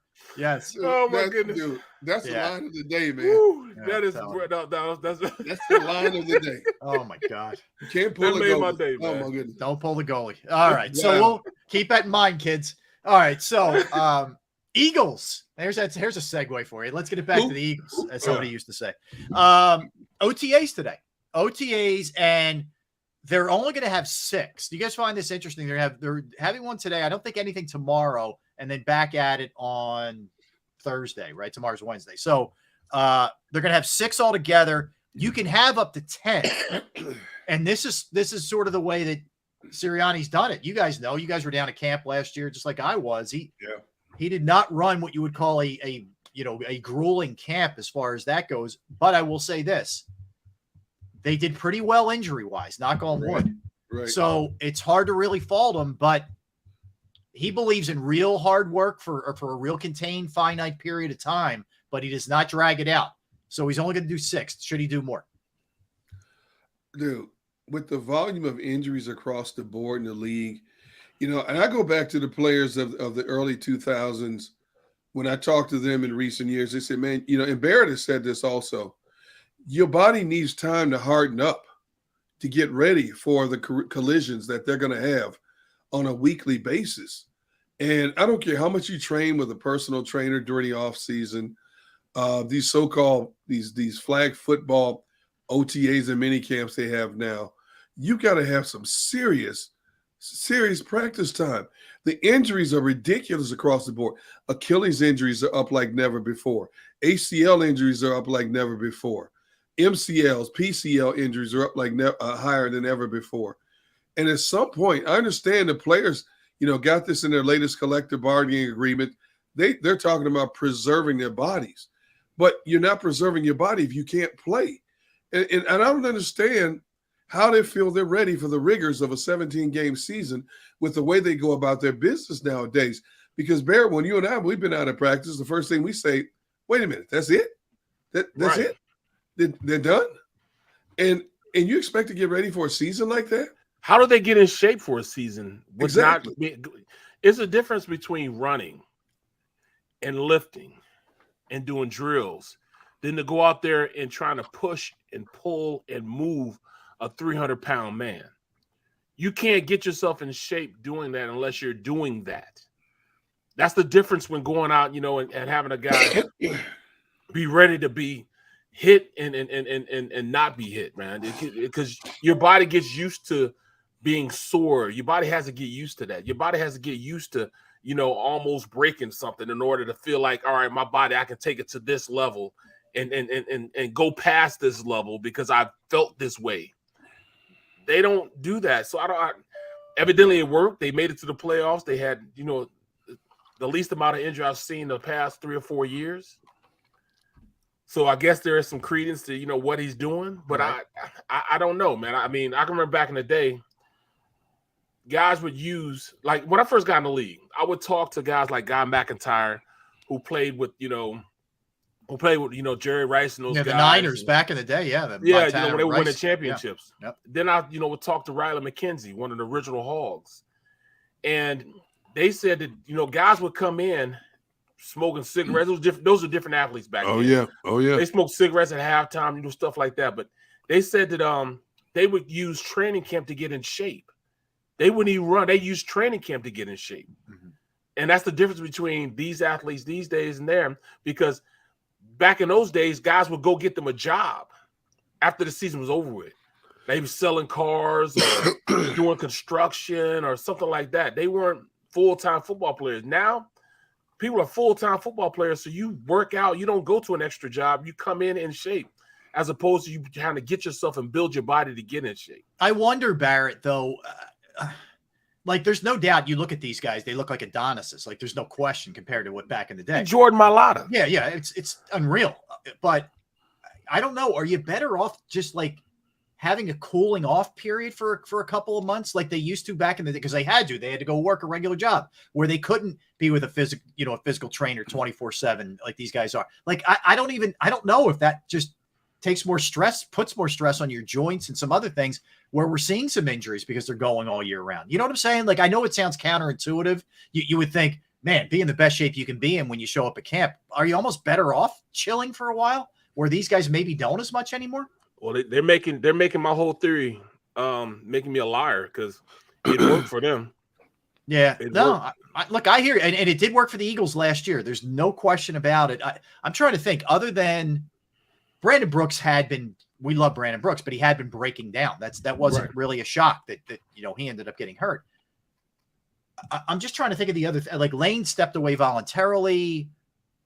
What were the major injuries last year? Am I missing an obvious one here? They had to shuffle the offensive line a little bit, if memory serves me correct. There's some injuries along the offensive line where they moved some guys around. But in terms Brandon of Graham, obviously. Brandon Graham was one. Yeah. But outside of that, they didn't have many major injuries on this team compared to some teams. Yeah. So, I mean, and you remember the Eagles went through that stretch where, man, it felt like soft tissue injuries left and right. Guys were going down a lot. Yeah, dude. Yeah. And and a lot of this is just luck of the draw too. Like it didn't happen. Nobody got rolled up on, fortunately, or just things you can't control. But they didn't have nearly as many. So I know it bothers people, old school people especially, but until proven otherwise, it worked last year. I'm going to roll with it.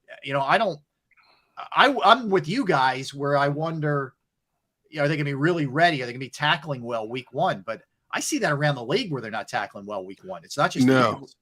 I long for the days of Andy Reid training camps up at Lehigh. You had 2 sessions a day, and they were hard sessions. They were not cakewalks. By the end of the week, he would go light on you. But for Monday, Tuesday, Wednesday, I mean, it was like you put your hand in the dirt, and they were thumping every day. And, these players nowadays, I understand if they get away from the game for a month, let your body and your mind healed up. I get it. I mean, these guys are bigger, faster, stronger. The collisions are more violent than ever in the game they play today. But the injury factor has risen to the point where I think both the NFLPA and the league need to take a step back and look at their overall way that they're going about their business.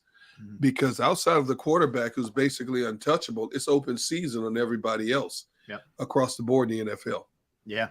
And it's interesting to me, and Nick has incorporated this, and a lot of guys are in league. I think one of the best steps they've taken, and Barrett, you could appreciate this, especially later in your career, is these maintenance days for the older guys. Like Kelsey, there's not much Kelsey's going to learn out there. Exactly. So I'm perfectly fine with that. Hey, Jason Kelsey's off on Wednesday. Great. Yep. Brandon Graham's off Thursday. Okay, no problem. Like I have zero issue with that. Yep. What I don't like is in preseason games, like we may not see, I don't know, I'm just throwing it in the Kobe Dean. We may not see, fill in the blank. That to me, I think is a mistake. I think those guys, just to get, even if it's preseason, to get the speed of that from what it was, and granted, they were playing at the highest college level. I know that to me is where I'd like to see a little bit more, where you don't see hardly any. Right. What? I mean, a lot of these guys don't get their full speed reps until they go into the season. Yeah. Now I don't know how they do that. And I can understand, not, coming in and beating yourself up in camp, but at least get the speed of the game down. These young guys, some of these young guys are going in like Dickerson. Dickerson came in, didn't have any reps in the preseason. No, he still played all right, but he had, he struggled a little bit the first 2 games. I think younger guys, even I think Hurts needs to go out there and play a little more during this preseason because he wants to get the timing down with the rest of these young guys, which means that A.J. Brown's going to have to play a little more. Devontae Smith is going to have to play a little more, just to get the timing right of going out there. And that way you hit the ground running. You can't make those game ups after a loss. You know what I'm saying? So, you win all you can. See, that's why I don't understand what the Phillies are doing. All right, we're trying to save our bullpen for later on the season. No, you win games now. Yeah, so you don't have to make them up later. Saving them for when you're mathematically eliminated. They'll be nice and fresh. Nice and fresh. Yeah, I agree. It's strange because I go back and forth on this. The chicken and the egg thing is the challenge, Barrett. Like if you wanted to get Hurts a couple reps, you'd have to have the starting offensive line in there because you don't want him getting killed, with backups. So it's tough. I mean, I think they view it that way. Like, if we do put Jalen in there, we better have Mailata in there. We better have Lane in there and Kelsey and Dickerson, who you just referenced. Like those guys all better be in there if he's going to be playing, or else, how it is. Somebody gets beat blindside, he gets killed. That's it. Your season's over. Over. Yeah. We've Going seen into it. the season with Gardner Minshew. Right, meaning it's over if Gardner Minshew's not. Why, you don't believe in Gardner? No, it drove me nuts the way people went. Look, he's fine for a backup. He's a fine backup in the league. He's not a starter. And people, look at him lighting up the Jets. First of all, he didn't light the Jets up, number one, and he beat the Jets, which you should do. So don't throw a parade for Minshew because he beat the Jets. He did what he was supposed to. He's fine. You need him for a game or two like you did last year? I'm in. Long term? No. Well, considering there's not even 32 legitimate starting quarterbacks in the National Football League, who knows? Gardner Minshew could be a starter. I believe Gardner Minshew could start in Houston right now. Well, look at what they have. I would, if you got the right offer, Derek. I would absolutely entertain moving him in a second. Yep. I like having him. The perfect setup for this team is you have two quarterbacks that are dirt cheap, like a really quality backup. Yep. In Minshew and Jalen Hurts on a second round deal, entering his third season, which that allows you to do the stuff they've done this offseason. That stuff's not happening if they have an Aaron Rodgers, Carson Wentz, extreme, but a Carson Wentzian kind of contract. Right. You're not doing any of this stuff. That's the thing. We talk about all these moves they've made. Tell me which ones they're doing if you have a contract for a quarterback that's making that kind of money. Shoo. Wow. I just know from the standpoint of us talking about, reps, us talking about health, us talking about how this team is going to go forward. It really doesn't compute to me, and it's not because I'm old school, but I do know you get better by playing. You get better with playing football by playing football. Like anything, you get better at anything, but especially at a game like that, the physicality of it. Baseball, I guess you could see enough live BP, or you can have some of your own pitchers do some simulated stuff, and you can get yourself up to speed or take ground balls. There's nothing like football. You can't go through a simulation of reps in your head, and like, I did stuff like that, when I was playing, I would play the entire game through my head the night before on what I was going to do. And, but it still didn't change the fact that I needed to be out there playing in order to get better as a football player. Yeah. But I'm a big believer, Barrett, in like seeing something happen for yourself, and then it becomes a self-fulfilling prophecy. Like, I believe in that. I do, with everything in life. But you're right. I mean, it's the physical nature of it. But that, you know what? It's not just the Eagles. Almost everybody's now. Belichick, a couple guys are excited. Like, you'll see Mac Jones playing preseason games. Right. Belichick. So there are young guy though. Young guy. Right. But Belichick's old school. He would have Brady in those games. Right. Exactly. And it's to think, all right, you got Brady in there, but you don't want to put Jalen Hurts in there. I mean, the nerve of somebody the GOAT is playing and not having the younger guy play. I know. And it's the eternal, argument that we're always going to have is how the value of these guys not getting hurt versus maybe not being on their A game. I don't know. I look back at that first game against Atlanta, and granted, the Falcons turned out to be not a great team, especially defensively, but Hurts was pretty sharp in that game. The offense clicked pretty decently. Yeah, it did. So I guess that's why they sucked really bad though. Yeah, they did stink. But I mean, they're going to be. It's not like you're playing, murderer's row coming out either to begin the season if you're the Eagles. But see, we're sitting here talking about what we think the Eagles should do in terms of ramping up the practice time and the preseason time for starters. But if you look at their schedule, at the very minimum, as much as we hem and haw about what they're not doing to prepare themselves for the season, they should be at the bare bones minimum 3-1 after their first 4 games. Absolutely. 3-1. Detroit, Minnesota, Washington, Jacksonville. Yep. 3-1 at the bare bones minimum coming out of the gate. Now, when you get to Arizona, Dallas, Pittsburgh, that's going to be a little interesting. Then you got Houston. Yep. Then you got Washington again. Mm-hmm. So, you should be 2, 4, 6, 8, 6-2 at the worst. Yeah. After those first 8 games. Yeah, you want to give yourself some rope for when it gets a little bit more challenging, for sure. Yeah, man. Absolutely. Got to win now, man. And the old proverbial way in which you see who your team is, what type of team you are, what you do best, is after the fourth game. After the fourth game, you should have your identity. Yeah, quarter but ball. That didn't work out for the Eagles. They didn't learn their identity till the 8th game. Yeah.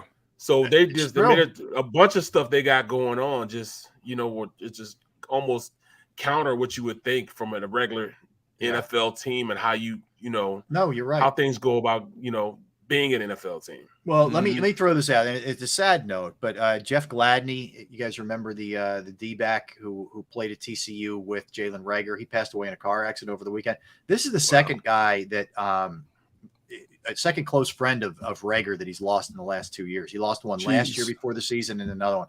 I just, I feel for him. You know what I mean? Like he's already in a very tough predicament going into the season to begin with from a pressure standpoint and from a job standpoint. And then, you throw this on top of it, man. Thoughts go out to, the Gladney family and Reagor, who tweeted out immediately he was one of his best friends. So tough situation, man. So feel for him. That's for sure. All right. We'll do a little bit more Eagles when we get back there. Do you want to add something there? No. Oh, okay. We'll jump around and do some NFL a little bit later. We're going to rank our top teams in the entire NFL and see where the Eagles fall on that list. We broaden this thing out beyond the NFC East and and just the National Football Conference, the NFC in general. We're talking dogs and vasectomies. We're talking don't pull the goalie. Yeah, we're talking about a lot of different things today. We have Top Gun. We give you everything. There's nothing you don't get on this show, and it'll continue to be that way because we're whack jobs, basically. I'm never going to forget that, Rob. Don't pull the goalie. I got to use that one. Exactly right. I'm never going to forget that one. And you don't even have to. I won't even copyright it. It's all yours. Thank you. Whenever you want it, man, it's yours. Thank all you. right, we come back. We'll do a little NBA, little Sixers, because there is some Joel Embiid updates, some news from Joel Embiid, and I want to kind of hit you guys with a couple different Sixers angles that we'll talk about when we get back. Barrett Brooks, Derek Gunn, Rob Ellis. We are Sports Take, JAKIB Sports YouTube Network. By the way, check out the website, jakibsports.com. All right, want to let everybody know about Proaction Restoration. My good friends over there, and if you have a home, a business, a property that's got any kind of water damage, any kind of fire damage, smoke, whatever the case may be, you got some mold that you're dealing with and you're not really sure who to turn to, they're the ones you want to turn to. They're on call 24/7. They can assist you at any time, any place, any day of the week. I experienced water damage at my parents' house a couple years back, and it was a mess. They were upset. I was upset. I reached out to Proaction. I got over there quick. They stopped the issue, number one. They cleaned everything up, and I couldn't believe I was blown away at the price and how reasonable it was. And that, from that day on, man, started my relationship with the Proaction crew. They were just absolutely awesome. Absolutely awesome. They're licensed, bonded, fully insured. They've been serving the tri-state area for more than 2 decades. Proaction will work in conjunction with your insurance company. Again, whether it's water, fire, smoke damage, mold remediation, you name it, they can handle it. Give them a call at 610-623-3760, or you can reach out to them at proactionrestoration.com. Go for the pulls and the pools. Go for the oohs and the ahs. Go for the bubbles and the bubbly. Go for the story and the stories. Go for the win. Go to Ocean Casino Resort. Book your trip at theoceanac.com.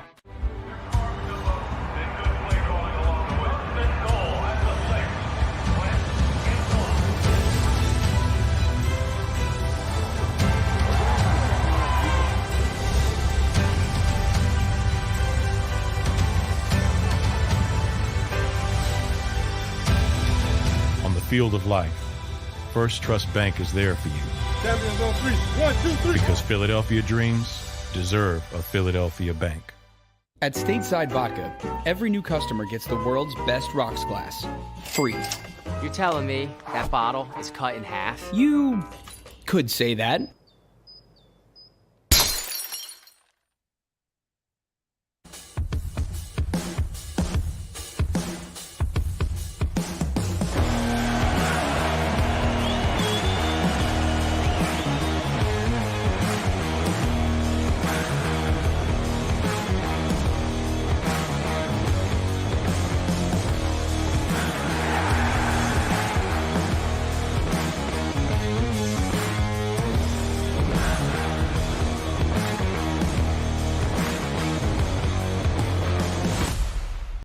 At Action News, we cherish every moment, and it's our profound responsibility to bring you closer to your world.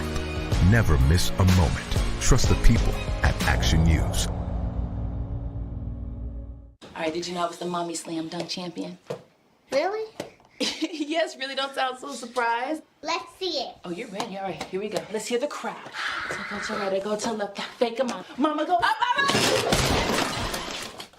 She did it. Again? You can't avoid gravity, but United Healthcare can help you avoid financial surprises by helping you compare costs and doctor quality ratings. United Healthcare.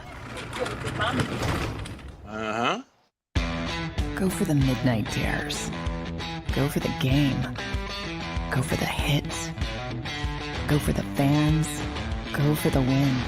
Go to Ocean Casino Resort. Book your trip at theoceanac.com.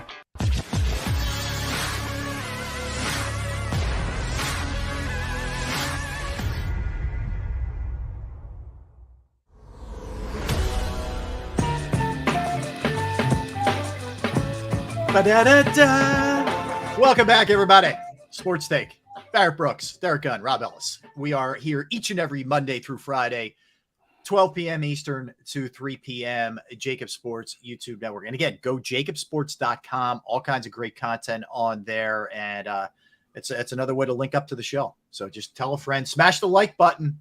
We need some likes today. Let's get the likes going. I feel like we're ahead of the game, at least because it's Tuesday, right? Although I'm totally confused. Yesterday felt like a Sunday to me, but we are a day ahead of the game. We're no case of the Mondays today. We're into the Tuesdays. Did you guys grill out this weekend?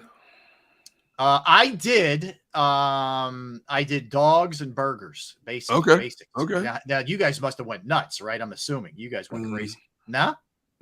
No, I did Sunday. Sunday I did kielbasa. I did dogs, burgers, and chicken. And then yesterday I was gonna do steaks, and my wife said she had bought this big salmon fillet. And I said, well, hon, why don't we just save it until you come back from California so you can enjoy it? She goes, no, I really wanted today. So I grilled. I have a small metal smoke box. I'll put in my and added some apple wood chips in it and put it in the back of the gas grill. And I grilled the salmon. Turned out really good with the seasoning and stuff I did on it. She had one small piece, so now it's just sitting down there. Now the kids will eventually eat it. I'll eat some, but I'm like, you didn't even get to enjoy it. You had one piece and you spent the rest of the night packing and playing with our grandkids. So I said, I told you to save it. She goes, I'll just get another one. So it's like, I don't understand logic anymore. Logic doesn't exist in my family anymore. So that was my grill. She's spoiled. She knows you'll just cook more. I know. How about you, Barry? I actually took some chicken legs, and I took a bunch of. In fact, I got to put it in perspective. 3 weeks ago, I went to Restaurant Depot. Restaurant Depot is a place where you can get, the same food the restaurants get: meat, seafood, and all that stuff. So I go there in bulk and a little bit. Yeah, more bulk. Right? Yeah. So I bought a 40-pound box of chicken legs. Dude, that's a lot. Good Lord. But guess how much they were? $25. 20 something. It was 40 cents. Damn, chicken expensive. What? That's super cheap. So it's like $16 for the entire with how much meat is now, that's insanely cheap. That is. So I got it. So I took it all. I bought that, took it all, broke it down, and freezer bagged it, and I just put them down. So I just went downstairs and grabbed like 3 bags of it, and each bag had like maybe 10, 11 in it. Sound like my house, yeah. So I just took them and threw them on that smoker, smoked them for about 4 hours. So tasty, so good. Nice, man. Nice. Did you use any kind of wood, like apple wood, mesquite, or anything? I actually use what is it? Pecan. That is so good. Yep. So I use pecan. Yeah. Now my favorite for Memorial Day and 4th of July is to grill the whole chicken wing. To get the wing. Mm-hmm. See, I miscalculated again, and I'm kicking myself for this. I wait, and usually when I'm going to grill chicken wings, I'll get them like 4 or 5 days in advance, because most stores like Costco and BJ's now, they put you on a one pack per limit. You get like 30 in a pack. So you get one. So what I do, like I told you guys, I'll buy one, go outside, put them in my car, go right back in the store and buy another one. He's back. Here he comes. Just to do it. Yeah. So no, like a dummy, I wait until Saturday to go. Oh, sure enough, I go Saturday, both Costco and BJ's. Ain't a wing to be found. No chance. Yeah, no chance. So I didn't get to do my famous wings. I like to soak them in olive oil and get them nice, and then put my seasoning on them. And I put those. See, that's a special grilling right there. I put them on the old style black Weber grill. Oh, yeah, the round one, yeah. Oh, yes. And then just leave the lid open about that much so it doesn't kill the flame, and just let them smoke like that, man. And they come out crispy. And then we'll have the bottle of the buffalo wing sauce that everybody loves to use. Dude, let me tell you something. My seasoning on those wings with that buffalo sauce, you can't get that in any Buffalo Wild Wings ain't selling that, bro. I'll tell you that right now. You guys would have been pressed. So I went. My daughter had a track meet on Saturday, so I go. Oh yeah, yeah. She did good. She did good. She didn't come in first or third or whatever. She did well though. She trimmed a second and a half off her best time, so she did good. She was fine with it. So, but we had fun. We were up there, and it was really cool. I mean, it's the PIAA state championships for track and field. So you have literally every school in Pennsylvania. It's a lot of schools, man. Yep. But it was great. So my wife's we're in the stands. We're getting ready for her race. Was about an hour away, so we had time. So she's like, "Hey, go. You mind if you go see what they have over there?" Because I was pretty hungry myself. I'm like, yeah, let me go check it out. So I go over, right, and they have these pretzel braids, like the long one, like almost like a roll, I liked. But this dude was grilling. And he was doing sausage, hamburgers, hot dogs, kielbasa. God, what else was he doing? Yeah, and like a corn on the cob kind of thing. And I'm telling you, man, this dude was really good. Like I only got a hot dog, but I was looking at some of the stuff that other people were getting. Wow. He was killing it. You guys would have been proud. This dude was slicing and dicing, man. And he was going hard. You weren't tempted to try like the sausage or anything? I kind of kicked myself after I got, because it was a long line. I'm just like, let me get something, get out of here. But in hindsight, I would have went a little heavier. I would have went a little more. Man. Yeah, man. Oh, it was good. Good. Dude was good. All right, little Sixers, Yep. because we do have an update. So Joel Embiid had surgery over the weekend to repair the thumb ligament that he tore. And surprisingly, on the other, so that was on his right hand, his shooting hand. On the left hand, he had a procedure done to the left index finger. So he's got probably both hands bandaged up at this point, or casted up. Yeah, so left hand and right hand surgery performed. He's expected to be ready for training camp. They think they did it early enough where he's going to be good to go. But when does training camp start for basketball, man? Like late October, October-ish. I'm sorry. Season usually starts, about a week or two before.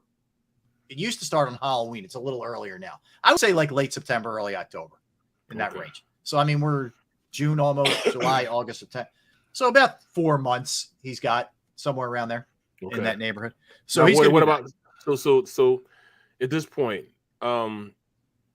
is Harden going to be okay? Did he have any surgeries? Is there anything wrong with him right now? I don't know if you can have surgery on Pride. Ouch! You guys said he's going to go see the Wizard, right? Go discover the Fountain of Youth and dip him in there and baptize him. I don't know, man. I don't know what you end up doing there. It's I told you guys, I think they're going to come out and leak that he's had issues. The hamstring was still bothering him, but I think that's pretty weak. He was given a lot of time off to recover from the Nets. I just think at this point, that hamstring is what it is. It's not getting better. No, it's just older you get, the more of those things linger. And even if he goes to training camp and it feels great, man, you're like one false move, brother, and that's it. Yep. And I mean, obviously, it's not to the point where he would need surgery on it. We've seen athletes where hamstrings get so bad they tear, you got to have surgery to repair. So I don't think he's at that stage, but I don't even know if rehab is going to, I mean, what is he now? 31, 32? What the heck is he? Yeah. Yeah. So I don't even know if rehab is going to fully heal that thing. So we're going to be sitting here during the regular season and maybe even the playoffs next year talking about him dealing with another hamstring injury. Yep. No, we are. I mean, there's no question. I just think that you're going to have more and more things cropping up. There's going to be more and more issues with him from a physical standpoint. Yeah. And he's nowhere near he was never this jump out of the building guy, but he's not the same athletically. He doesn't have the first step that he had. And that first step would allow him to finish, would allow him to get the step back because, guys would bite on that. Then he'd step back and shoot the shot. They don't honor him with that anymore, which means he can't get a clean look on the step back. And when the league changed the way that they called games, and you guys know this, guys like Chris Paul, guys like James Harden, and not just older guys, but Trae Young too, that element went away where they got every call.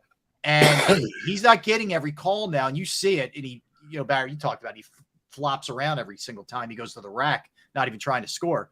It's a problem. It changed his game. And I don't feel like the Sixers are taking any of that stuff into account, man. Rob, you don't realize, man, but I'm watching, I was scrolling through IG, and there are literally people that have camps, finishing camps now. Like even with layups, when you go into the hole, hold the ball like this, you go into the hole and then laying it up. Yeah. It used to be you just go like this and lay it up. No, they actually literally hold it like this and lay it up. He wasn't even trying to do any of that. No, he was just like barrels in and just and then he's not back on defense because he's going like this. To the yeah, ref. yeah, exactly. That's literally that has hurt so many teams. The mere fact that guys don't finish, and if they don't get the call, they don't run back to stop them on defense. Yeah, I guess they think, all right, if I don't do it, not going to get the call. You're not getting the call anyways, so get back on defense. There was a play, Barrett, in Game 7 of which we'll talk about a little bit later, of the NBA final or NBA Eastern Conference Finals when Boston beat Miami, where Tucker doesn't get a call underneath, and he leaves Tatum wide open for a triple, like wide open at the top of the key, where he just whatever. I mean, it's just. That stuff can't happen, man. It just can't happen. But I just really worry, guys. And if you didn't hear over the weekend, the news, Darvin Hamm is going to be the coach of the Lakers. So for people who thought that Doc Rivers may be going there, he's not going there. So he's going to be the Sixers head coach. I just feel like this whole thing's going to look very similar to what it looked like last year. And I can't have faith that this team's going to be able to advance past where it was. I think it depends on what they do to fix some of the problems on the bench. If any, if they do anything significant. But when you have the track record that Doc Rivers has when it comes to the playoffs, especially over the last 10 years, it doesn't leave you a lot of room for optimism in this regard. I think this is going to be a Sixers team that's going to compete for a division title. They'll probably be one of the top 4 seeds in the East again. But if they don't do anything to fix their bench, this is a team that's going to be an early exit again in the playoffs next year. Another year of frustration for Sixer fans who feel they have a team that could do some damage. I don't see Boston getting any weaker next year. Milwaukee's not going to get weaker any next year. Brooklyn might be stronger next year. With who? With Ben Simmons? No, hell no. No. Oh, heck no. Ben Simmons, man, I'll send him to the Australian League and leave him there. Trade him for a couple of kangaroos and a bag of boomerang and call it a career with Ben Simmons, man. I think Brooklyn could be a force next season. If they get, we hear the rumors about Kevin Durant doesn't want to play with Kyrie. Kyrie can still play on my team any day of the week. What he does, be creative off the dribble, his shot, his tenacity on defense. He can play on my team. You put aside your personal feelings when you're trying to win a championship. So whether I like you, Rob, or Barrett or not, if I feel that you guys can help me win a championship, emotions are checked at the door. The only difference is Barrett and I show up every day for work. Kyrie, if the sky is gray, that's some kind of protest to him, and he doesn't even show up. That's what bothers me about Kyrie. I just think there's an unpredictable nature to him. I don't know. That thing has the makings of being very combustible in Brooklyn, doesn't it? I mean, with Simmons' shortcomings, which they're going to find out about if he ever gets on the court, they're going to find out about, because I don't care how great Durant and Irving are, and they're great talents. There's no doubt. There's going to be a situation where the ball's going to have to find Ben, and he's not going to pull the trigger, and it's going to be a shot clock violation, or it just turns into some other bad possession. And those guys are going to start getting frustrated by it. They are. He's going to miss free throws in big spots, and they're going to get angry at that. For me, there's no avoiding it. I'm not sold Guys, I actually think he may get traded before the season starts, before they start playing. So who? Wow. Yeah, who in the world would take him? Atlanta's was hot on him. They were rumored to be involved in the Sixers discussions last year. There's still a thought that Atlanta may want him. I'm just throwing it out there. Something feels fishy there with him in Brooklyn. I don't know. Yeah, I don't know. It's a strange situation. But didn't he just have back surgery? He had a procedure on the back, yes. So that's a red flag for me. First of all, mentally, he's not into the game. How long would he also try to soak this back surgery again? Yep. To the point where you're frustrated with him. You know, he may sit out of training camp and the first part of the regular season. I don't know if he'll, to be honest, I don't know if he'll ever play again, to be quite honest. I did not think that. I would have thought that for a million years that the guy would lose that much and not want to play basketball. That's what I really wrestle with, guys. And I'm not even trying to be, like cute here, but he is a guy who money appears to be such a priority for. I mean, he's selling his mansion in LA for like $23.5 million. It's a $5 million. 17. Yeah, $5 million upgrade or $6 million upgrade. Wow. It just feels to me like the lifestyle and the money is so important for him.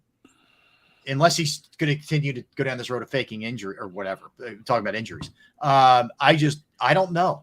It's a tough call. It's not impossible to say he wouldn't play again, but I think the money means so much to him that he will. That's just where I'm at with it. The money, man.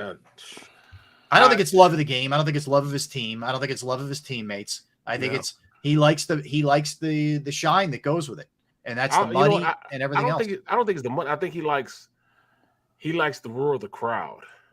He likes to be the number one thing. He wants to be the number one hot commodity. He likes the attention, Barry. Yeah, the attention. You can tell that by what he wears on the sidelines when he's sitting there not playing. His little lamb outfits that he wears and all that other stuff. I do think that there is a lot of that with him, and that's why I don't know. And he's still really young. It's a tough call how it ends up playing out with him. It really is. And the reason I brought up the Embiid stuff, and we talked about this last week, I still don't think that tweet was just a troll job where he said he'd be another star. I think he's like in a real passive aggressive, subtle, like positioning. Early little foundational piece of the house. Not saying he's going in there like, trade me. I don't think he's doing that. I don't think that's Joel, but it's also his way of like, I'm not real happy here either, guys. And I think that's what he's doing. I truly believe that. If that's the case, that could be a very contentious situation then between him and the management, because I don't think there's any way, shape, or form they would give up on a Joel Embiid right now. No, they've invested too much in him. I do believe everything that they do is based on trying to build around him to make him and the team a better player. They failed to do that this past season. Hopefully they're sitting behind closed doors as we speak and deciding how to make this thing better, looking at all the potential free agents out there. Do they fit within our cap structure? And I'm going to give them the benefit of the doubt until further notice that they're going to fix the deficiencies on this team. You're not going to get everything you're looking for right away, but you might be able to get a couple of marginal pieces to at least make the bench a lot better than it was. Now, in terms of your starting five, well, I think that is what it is. I think it's good enough, but you can't play your starting five 48 minutes in a game. You have to have at least a three-man rotation. It would be a solid supporting cast. Right now, they don't have that. They had an inconsistent supporting cast with this team. So hopefully they fix some of these things. And I'm going to be the Mr. Positive here, which isn't often. I'm going to be Mr. Positive here and think they're going to figure this thing out. And we're going to see a better product, not just starters, but in terms of players that complement each other for next season. They have a lot of work to do, Derek, to get that. I mean, I know. They think, if you think about it, they have to get probably at least two shooters. They have to get much better defensively. Yep. They were a bad defensive team. They're a really bad rebounding team. Yep. I mean, the only guy who rebounds is Tobias to a small extent. They don't rebound. And how many times have we talked about toughness? Which I know some people hear that sometimes are like, oh, whatever. No, they need toughness. They lack that. That's why we were talking about getting the PJ Tuckers. Yep. You know, guys like that, the Middletons. You know, guys are gonna go out there and press the envelope. Be that green type of player that's gonna, you know what I'm saying, get everybody going in the right direction. Yeah. I mean, that's something you really can't put a dollar amount on is somebody's ability to get, you know, the game going in the right direction. No, yes. you can't. And I like the guy who's going to get under the other team's skin a little bit, who's going to set the edge, and all of a sudden he's the guy. Yeah, the most despised guy on the floor. And all, good, man. I want that guy. And they don't have enough. There's no pot stirrers here. Like Joel will do his little troll job sometimes with, you know, gestures. But I'm talking about a dude. And also, you got to kind of be a badass, too. Like, you got to have that part. And that's what I'm saying. Like, all those elements we just laid out, that's a lot. That's a long list, man. It almost feels a little bit like we went into the Eagles offseason. We were like, okay, they got to get another receiver. They got to get an edge rusher. They got to upgrade linebacker. They got to do this. They got to do that. And almost across the board, with the exception of maybe safety, they did it. But the Sixers are in a much different boat than the Eagles are in, you know, as far as cap management and being able to do it. And I just don't know, man. I feel like if another year ends like this, and they're bouncing the second round, I just don't think you keep getting good camper Joel Embiid. Well, bro, I mean, isn't that the definition of insanity? Yeah. You know what I'm saying? 2 years in a row doing the same thing, but expecting a different result in the third year. That's insanity. So, I mean, you got to get somebody to partner with Embiid, and maybe this time you listen to him. If he says he wants somebody, go get him. Yep. You know what I'm saying? That's the other part. If you can fit in the cap. If you can fit him in the cap. Well, the other part, Barry, you're watching this, and you're watching Jimmy Butler drop 47 in Game 6 by himself, carrying them. We'll get into it a little bit more. 35 in Game 7. So 80 points combined in two elimination games for the Heat. And meanwhile, you watch the Sixers in Game 5 and Game 6 in that series against Miami. Just you know, huddle up in a corner. Just crawl into a corner. Yep. Nobody has those kind of stones on the Sixers. No. You know, outside of Joel himself, who was a wounded warrior, you're right. I don't see anybody on this team that has a lockdown pit bull mentality. You know, there are a bunch of nice guys who play basketball. Yeah. You need a disruptor on this team. You need somebody who's not afraid. You know, you need like a Pat Beverly. You know, I've watched Pat Beverly play for the Clippers in Minnesota. He'll get in his team. Now, he's only a 6-foot guard. He'll get in his teammates' faces. He's not afraid to speak his mind at the podium. You need somebody like that on the 76ers team, somebody who's willing to buck the corporate trend, so to speak, because this guy wants to win. He doesn't care. I just saw him recently on some show. I think it was ESPN's First Take, where he talked about he doesn't care if you're sitting across from you playing cards. He wants to win. You know, that's how much winning, how important winning is to him. And he just spoke about Butler and playing against Butler, Booker. Booker. Yep. He said Booker couldn't start for me. He said, I mean, I'd be in Booker's head even if he's on my team. I said, that's crazy, man. That's crazy. But you want a guy like that. Yeah, that's what you need, man. And that's something else too, that if you're an organization, like granted, they made the Harden deal, and that was a monster deal when you're trading with Ben Simmons. Absolutely. But you also have to recognize that your team has those kind of needs, has those deficiencies. If you're Daryl Morey, and even if you're not bringing in someone who's going to cost you a ton, you have to bring in that kind of guy, and you have to recognize that. Like at the trade deadline, they need to recognize that. Now, hopefully they'll do it this offseason. He's got his work cut out for him, guys. Look, this is not a bad team by any stretch. They're not, you know, the dregs of the NBA, but you're in a position now where you're hitting your head on the ceiling, and you can't get past that. And it is the definition of insanity, Barrett, if you're going to run this back anything near similar to what it looked like last year, because you're not going to advance. Look at those teams in the East, man. Miami and Boston and Milwaukee, just to name a few. That's who you're going to be dealing with. Yep. Boston is light years ahead of the Sixers, man, especially defensively. They have issues, and their big man is telling you. The other thing is he doesn't believe in Harden. That's the other thing. And he sees the writing on the wall that Daryl Morey does love him and does believe in him and is going to give him an extension. And that's Embiid's way of sort of crying out for help. Like, I don't think this is a good move. He said it himself at the end of the season. We're not getting James Harden, Houston, anymore. That guy's gone. Like, he's saying that himself. Yep. So what's that tell you? Like, that's also his sort of preemptive strike here by putting that tweet out there. I swear, I know people think I'm reading too much into it. And he likes to troll. I know he does. So part of it is probably him just being Joel. But it's a little deeper than that for me. Yeah, because I didn't see it as him passing the buck. He knows his deficiencies, towards the end of the season and health and everything like that. Mm-hmm. We see his deficiencies and, just playing right now to win the MVP. Hopefully that he's gotten all that out of his system.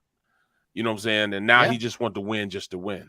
No doubt. All right, let's come back and let's do you want to get something else in? I'm sorry, Barry. No, I'm just saying, I'm hoping those two things are gone because, if you want to win, you want to win, man. And doesn't matter what anything else is. It's just that will to win a championship should be his one and only objective right now. I agree. And you got to grow up. You can't let that stuff drag into a game. And he did. Even though he was banged up, he also, I think, let that play into it too from a mental standpoint. So we come back, we will rank our top teams in the NFL and we'll tell you where the Eagles line up. And that's both AFC and NFC. So we'll switch gears to some football when we get back. A little later in the show, we will dive into the NBA Finals matchup between the Celtics and the Warriors. I'll tell you something that happened 39 years ago in Philadelphia sports.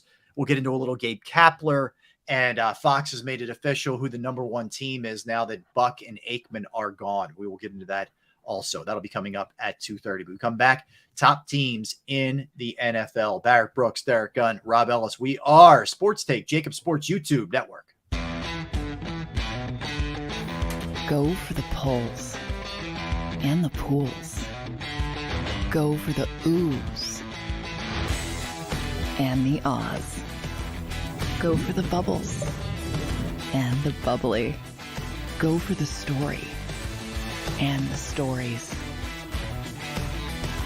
Go for the win. Go to Ocean Casino Resort.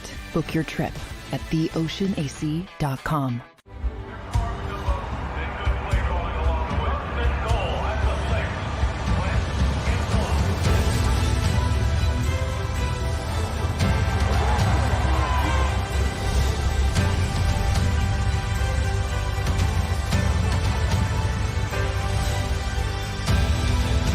Field of life, First Trust Bank is there for you. Champions on 3. 1, 2, 3. Because Philadelphia dreams deserve a Philadelphia bank. At Stateside Vodka, every new customer gets the world's best rocks glass, free. You're telling me that bottle is cut in half? You could say that.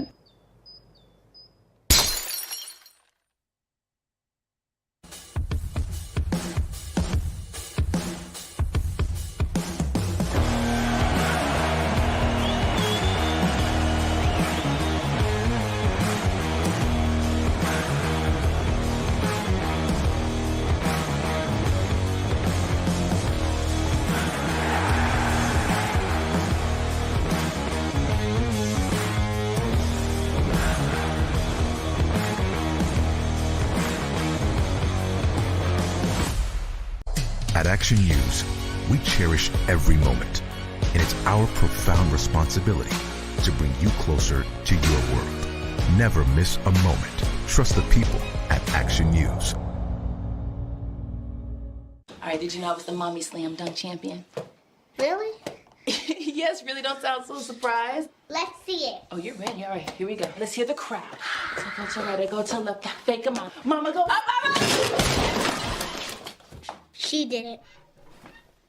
Again? You can't avoid gravity, but United Healthcare can help you avoid financial surprises by helping you compare costs and doctor quality ratings. United Healthcare. Uh-huh. Go for the midnight dares. Go for the game. Go for the hits. Go for the fans. Go for the win.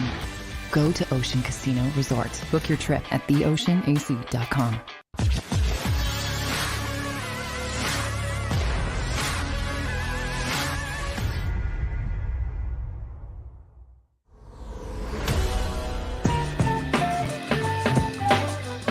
Hi, welcome back in, everybody. Sports Take, JAKIB Sports YouTube Network. We're here each and every Monday through Friday. noon Eastern till 3. He is Derek Gunn. He is Barrett Brooks. I am Rob Ellis. And again, check out our new website. We are excited about this, JAKIBsports.com, JAKIB sports.com, all kinds of great content.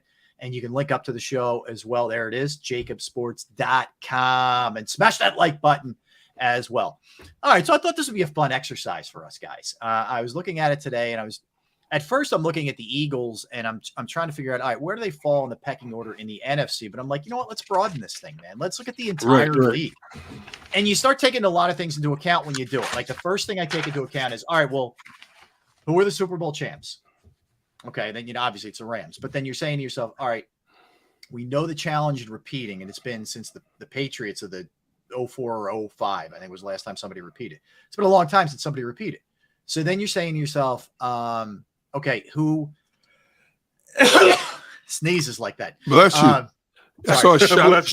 You see a shoot across the room. It's not rocket.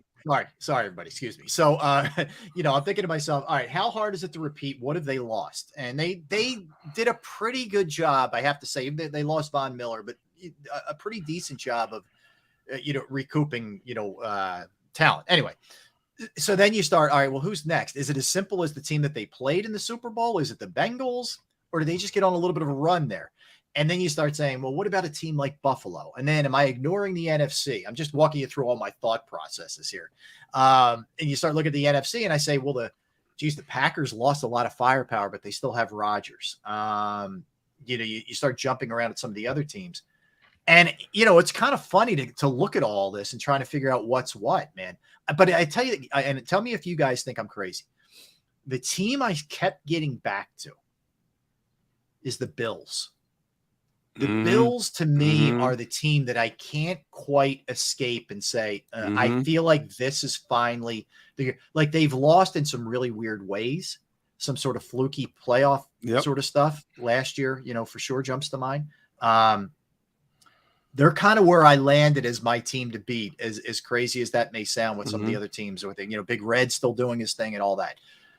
I'll just start with you guys. Like when you're sort of spitballing, who are the teams that are jumping at you? Not necessarily, we don't necessarily have to put it in order right now, but who are the ones where you say, all right, we're talking upper echelon, it's blank. Who would it be for you guys? I'll go first. I'm thinking about the Broncos. They've got a quarterback now, so they got stability at the number one position. That's a great in football.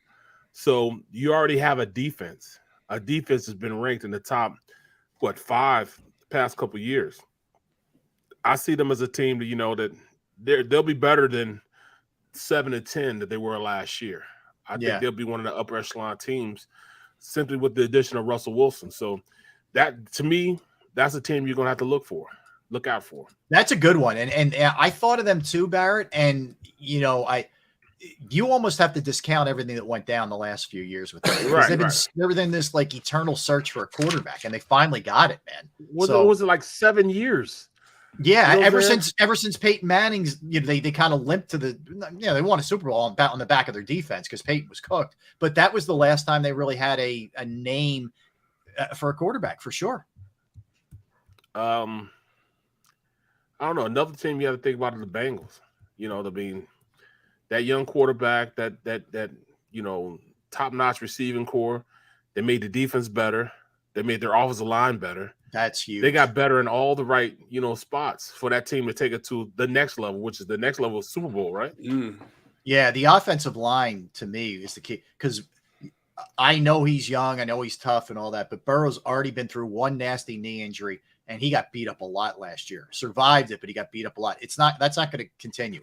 Eventually, he's going to go down again if you don't get that fixed. Exactly. And I look, they did I at the time was saying you should have taken an offensive lineman instead of Jamar Chase. Right. And Jamar Chase turned into be, arguably the most dynamic receiver in the game. So they obviously made the right choice. Who are we to make that decision? Yeah. And not to mention the fact that those two have just an unreal chemistry from their college days too, on top of it. So what do you think, Gunner? When we discussed this earlier, I put my top 5 in chronological order. When I started out, and I said, well, there's too many teams that I bunched together because of a lot of the intangibles. Cincinnati, Baltimore, Denver, Minnesota, teams like that, because they all have the talent to do certain things, but you just don't know how it's going to play out because those teams shocked us for the wrong reasons outside of Cincinnati last year. So if you gentlemen would bear with me, I would like to give you my top 5 in chronological order. Oh, so you're going 5 to 1, or you going? Yes, 5 to 1. 5. All right, 5 and to 1. I loved everything that you both just said.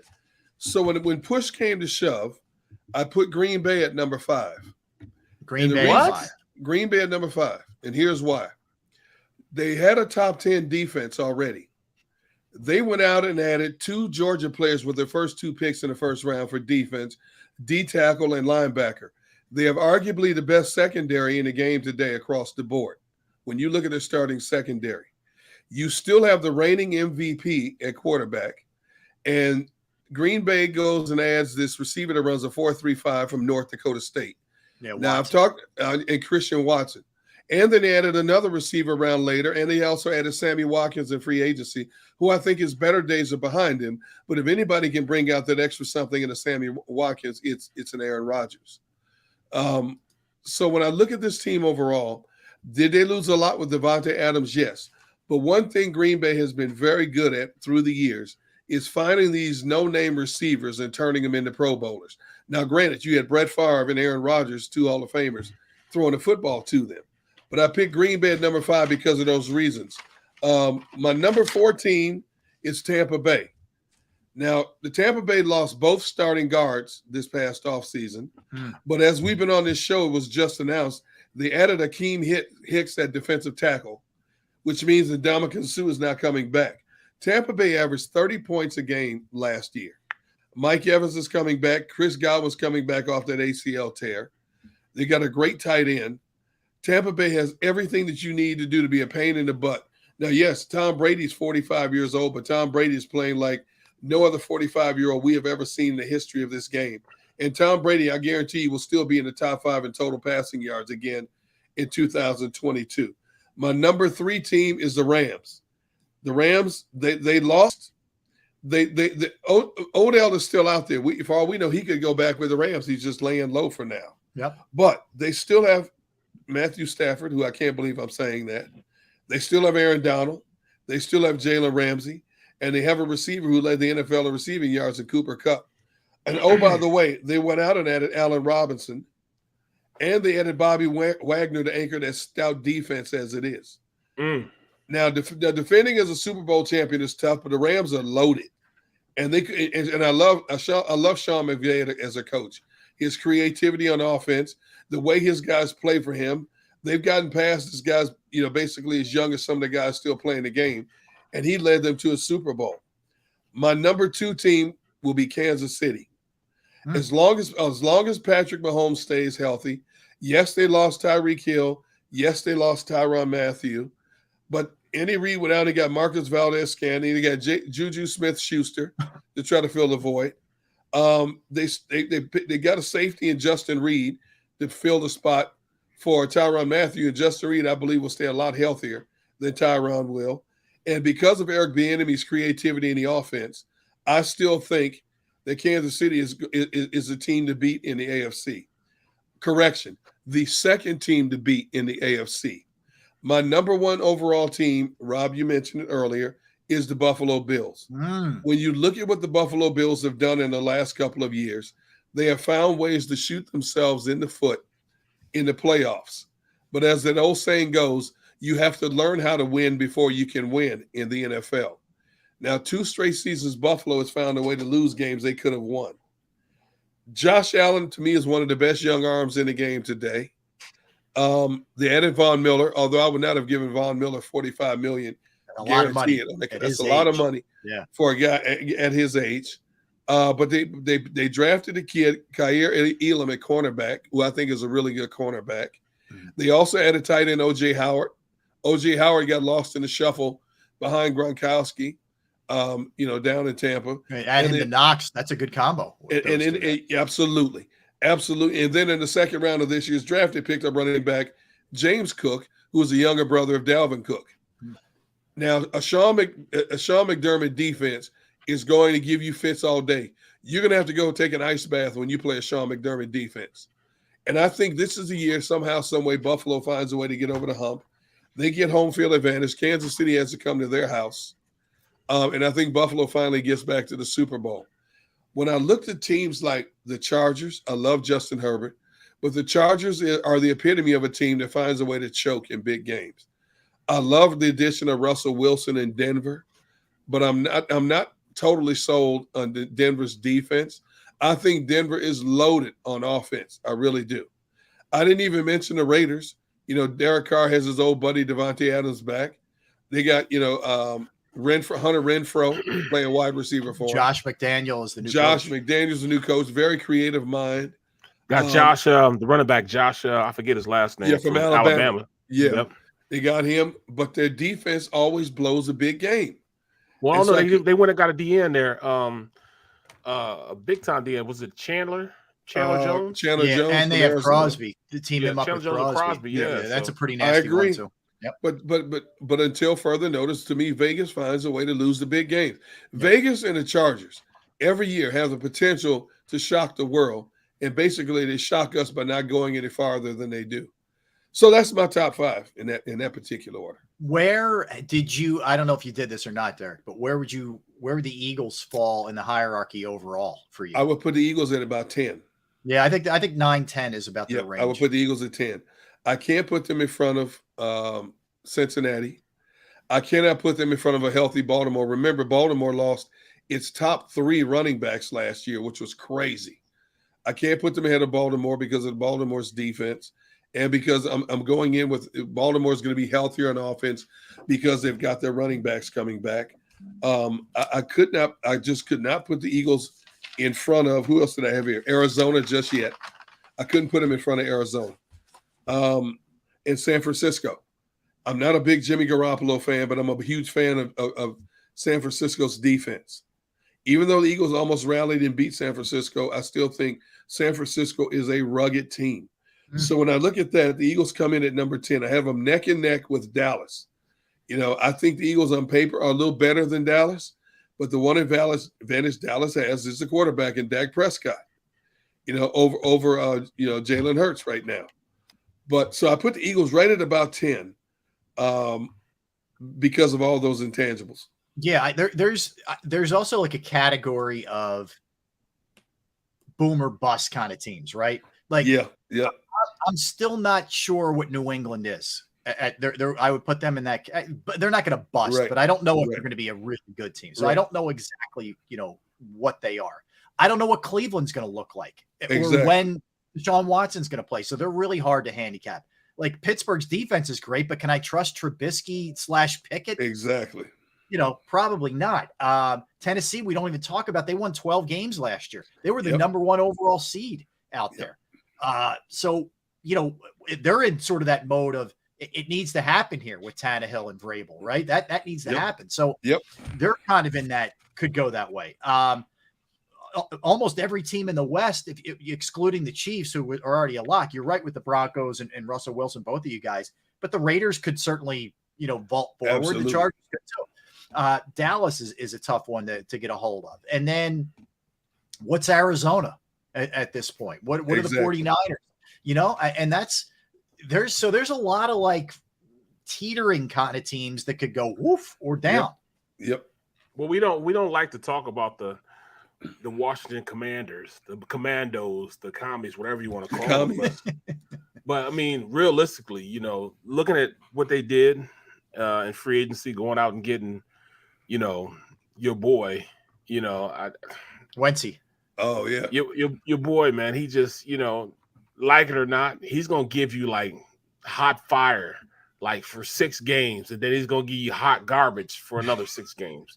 So it depends on what's going on, because defensive side of the ball, they're extremely talented. They're good. Oh yeah, their front seven may be the best in the NFL. And the Ohio State kid's coming back at defensive end. Oh yeah, that's right. Young. Chase Young is back. Chase Young. Woo. Yep. So you got to consider them. We don't talk about them a lot, but in all actuality, with the addition of Carson Wentz, this guy, man, this could really, really be some bad things going on in the NFC East. The NFC East is not really going to be a pushover conference, division anymore. You know, because I'm telling you what, man, this Washington football team was getting better last year and the year before. They were better than the Eagles actually at the beginning of the year. The past 2 years, yeah, they were the better team. A good coach, you know, and I think as much as Rivera's tried to stabilize things, he just gets undermined by a jackass who owns the team. I think that that's the thing I have a hard time getting away from, Barry. Like everything you say makes perfect sense about them, but there always just seems to be something else floating around, and they find ways to implode. Wentz. Look, if I had to predict Wentz, I think it would look a lot like last year. I wonder about him in a big spot, like a game they had to have. Say it's week, 15, and you're in a position where you got to win a game. Can you say in good conscience what Carson Wentz you're going to get in that kind of spot? No, me either. Right, me either. But I believe his defense could keep him in it, and they have pretty decent weapons. You know, their running game. Antonio Gibson is a baller. McLaurin's a beast. I mean, they have talent. He's got talent around him. But didn't they draft a receiver in the first round? They did. Olave? They did. No, Olave is with the Saints. No.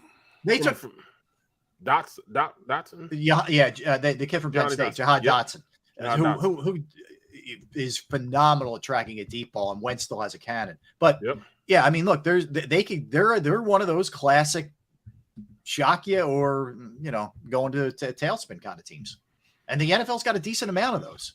That's a lot of those. I'm sure people put the Eagles in that category.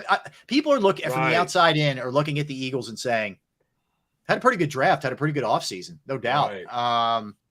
But on the outside, they're saying, I don't know about Nick Sirianni, and I'm not sold on Jalen Hurts.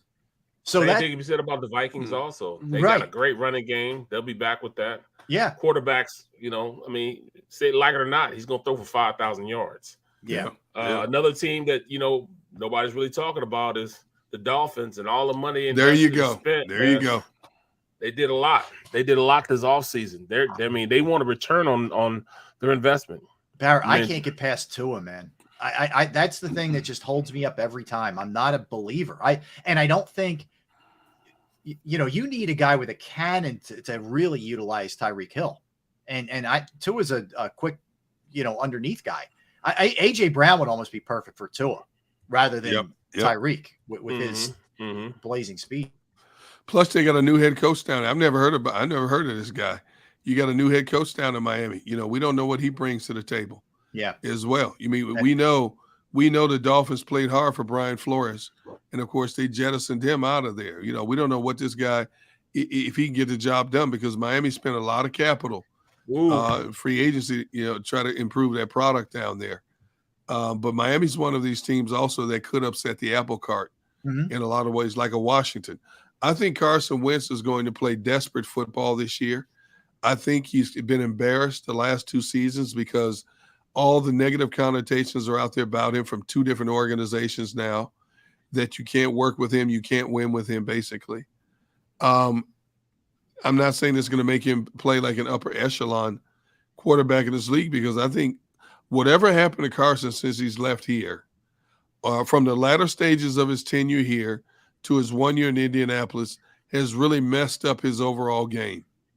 And I think he knows this could be his last swan song as a starter in the National Football League. And if Washington's defense stays healthy with their potential running game, and a couple of pass catchers they have now, Washington could be one of those teams that turn a lot of heads by the midpoint of the season. I don't know if it's good or bad that he plays desperate, honestly. And I just don't know. He may either dial in more and finally be that guy, or he may just try to play hero ball like we saw the last couple of years with the Eagles and the Colts in big spots, and make just mind-blowing mistakes. Stupid mistakes. I can see that hero ball thing going, but if it's the hero ball we saw against Washington his second year in the league, then that's a problem. Because it is. He has that ability, man. He didn't lose the ability. He just does so much stupid stuff that, that's what happens. He's a tough bird to get a read on, man. I don't know if the outside stuff even seeps in. like Derek, your point makes sense. If it's a lot of guys, he's different, man. Like, I don't even know if he's hearing that. Like, I don't know. I don't know if he realizes you're on your third team, man, in 2 years. Like, there's not going to be a lot more opportunities for you to start. And I'm not sure that sinks in or he worries all that much of it. He's a weird guy in that, look, I believe when he's on the field, you get everything from the guy. He tries his tail off. Even the last year with the Eagles, as bad as it was, I never questioned his effort, right? Right. But I don't know if a coach or a quarterback's coach can pull him aside and say, hey, Carson, listen, man, we can't have you doing that. And I think there's a part of him that's just like, okay, dude, I got it.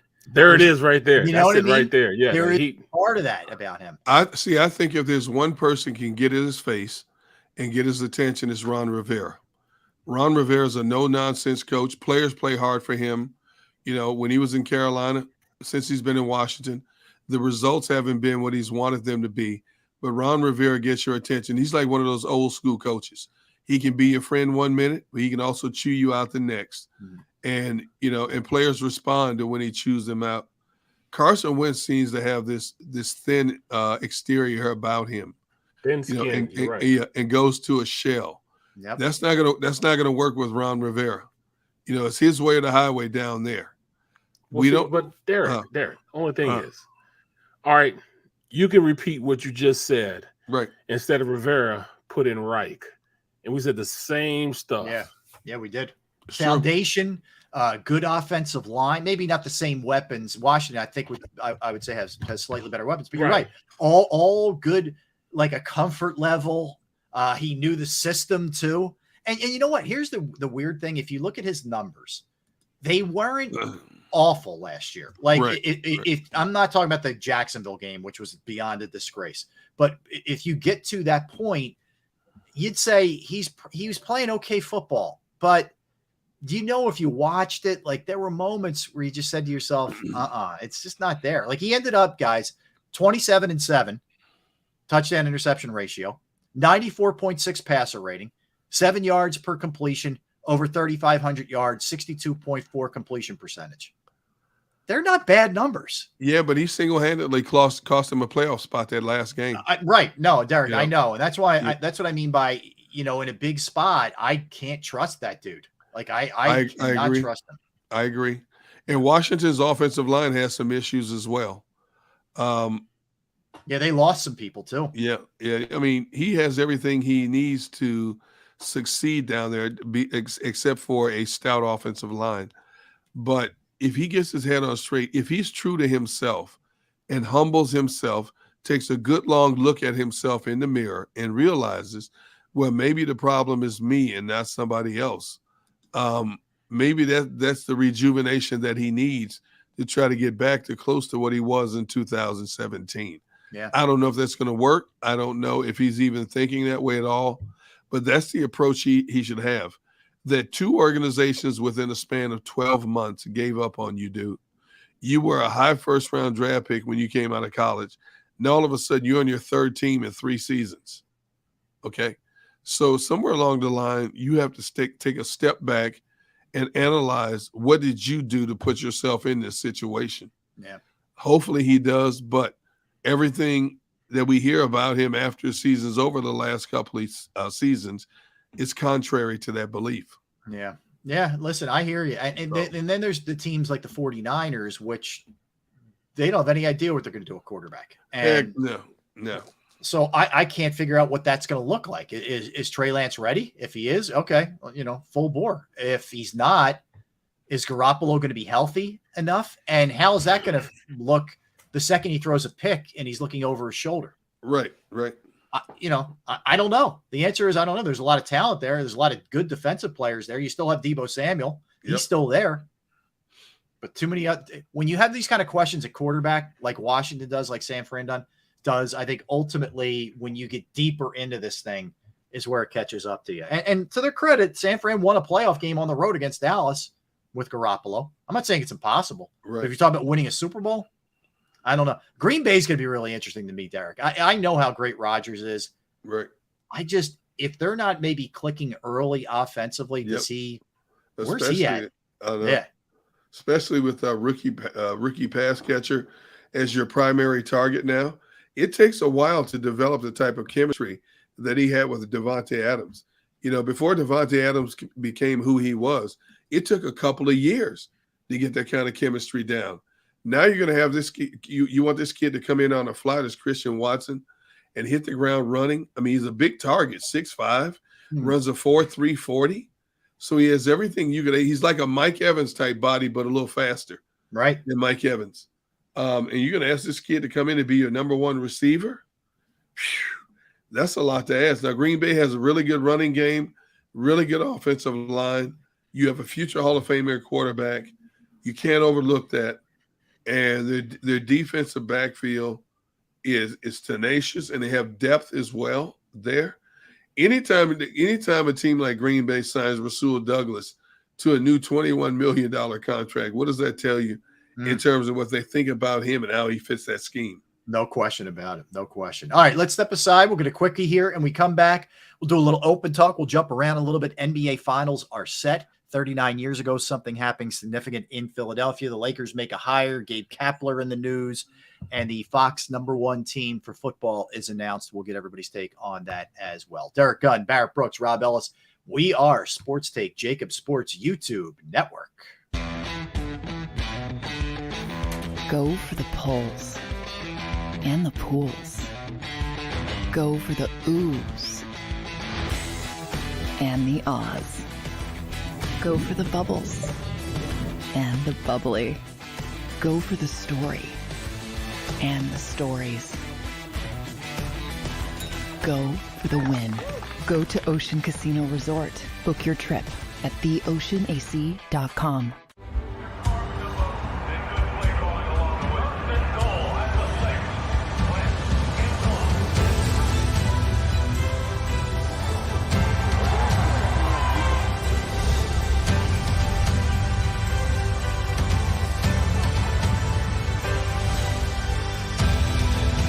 Field of life, First Trust Bank is there for you. Champions on 3. 1, 2, 3. Because Philadelphia dreams deserve a Philadelphia bank. At Stateside Vodka, every new customer gets the world's best rocks glass, free. You're telling me that bottle is cut in half? You could say that.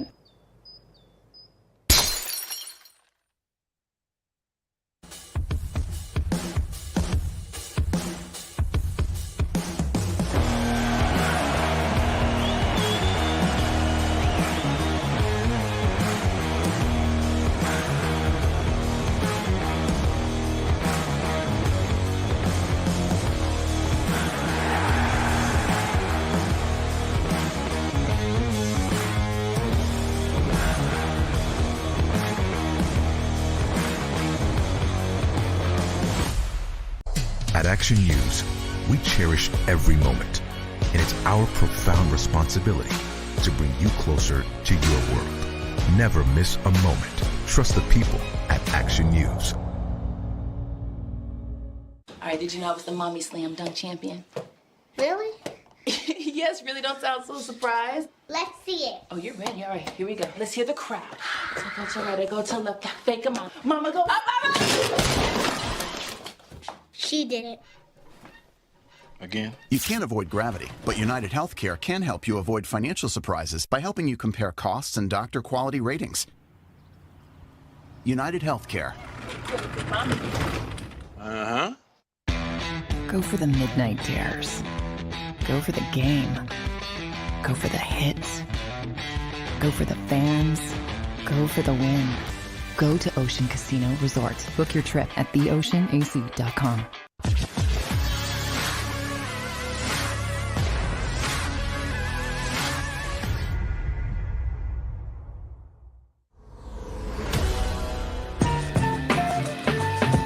Are back. Yes, we are. Sports Day.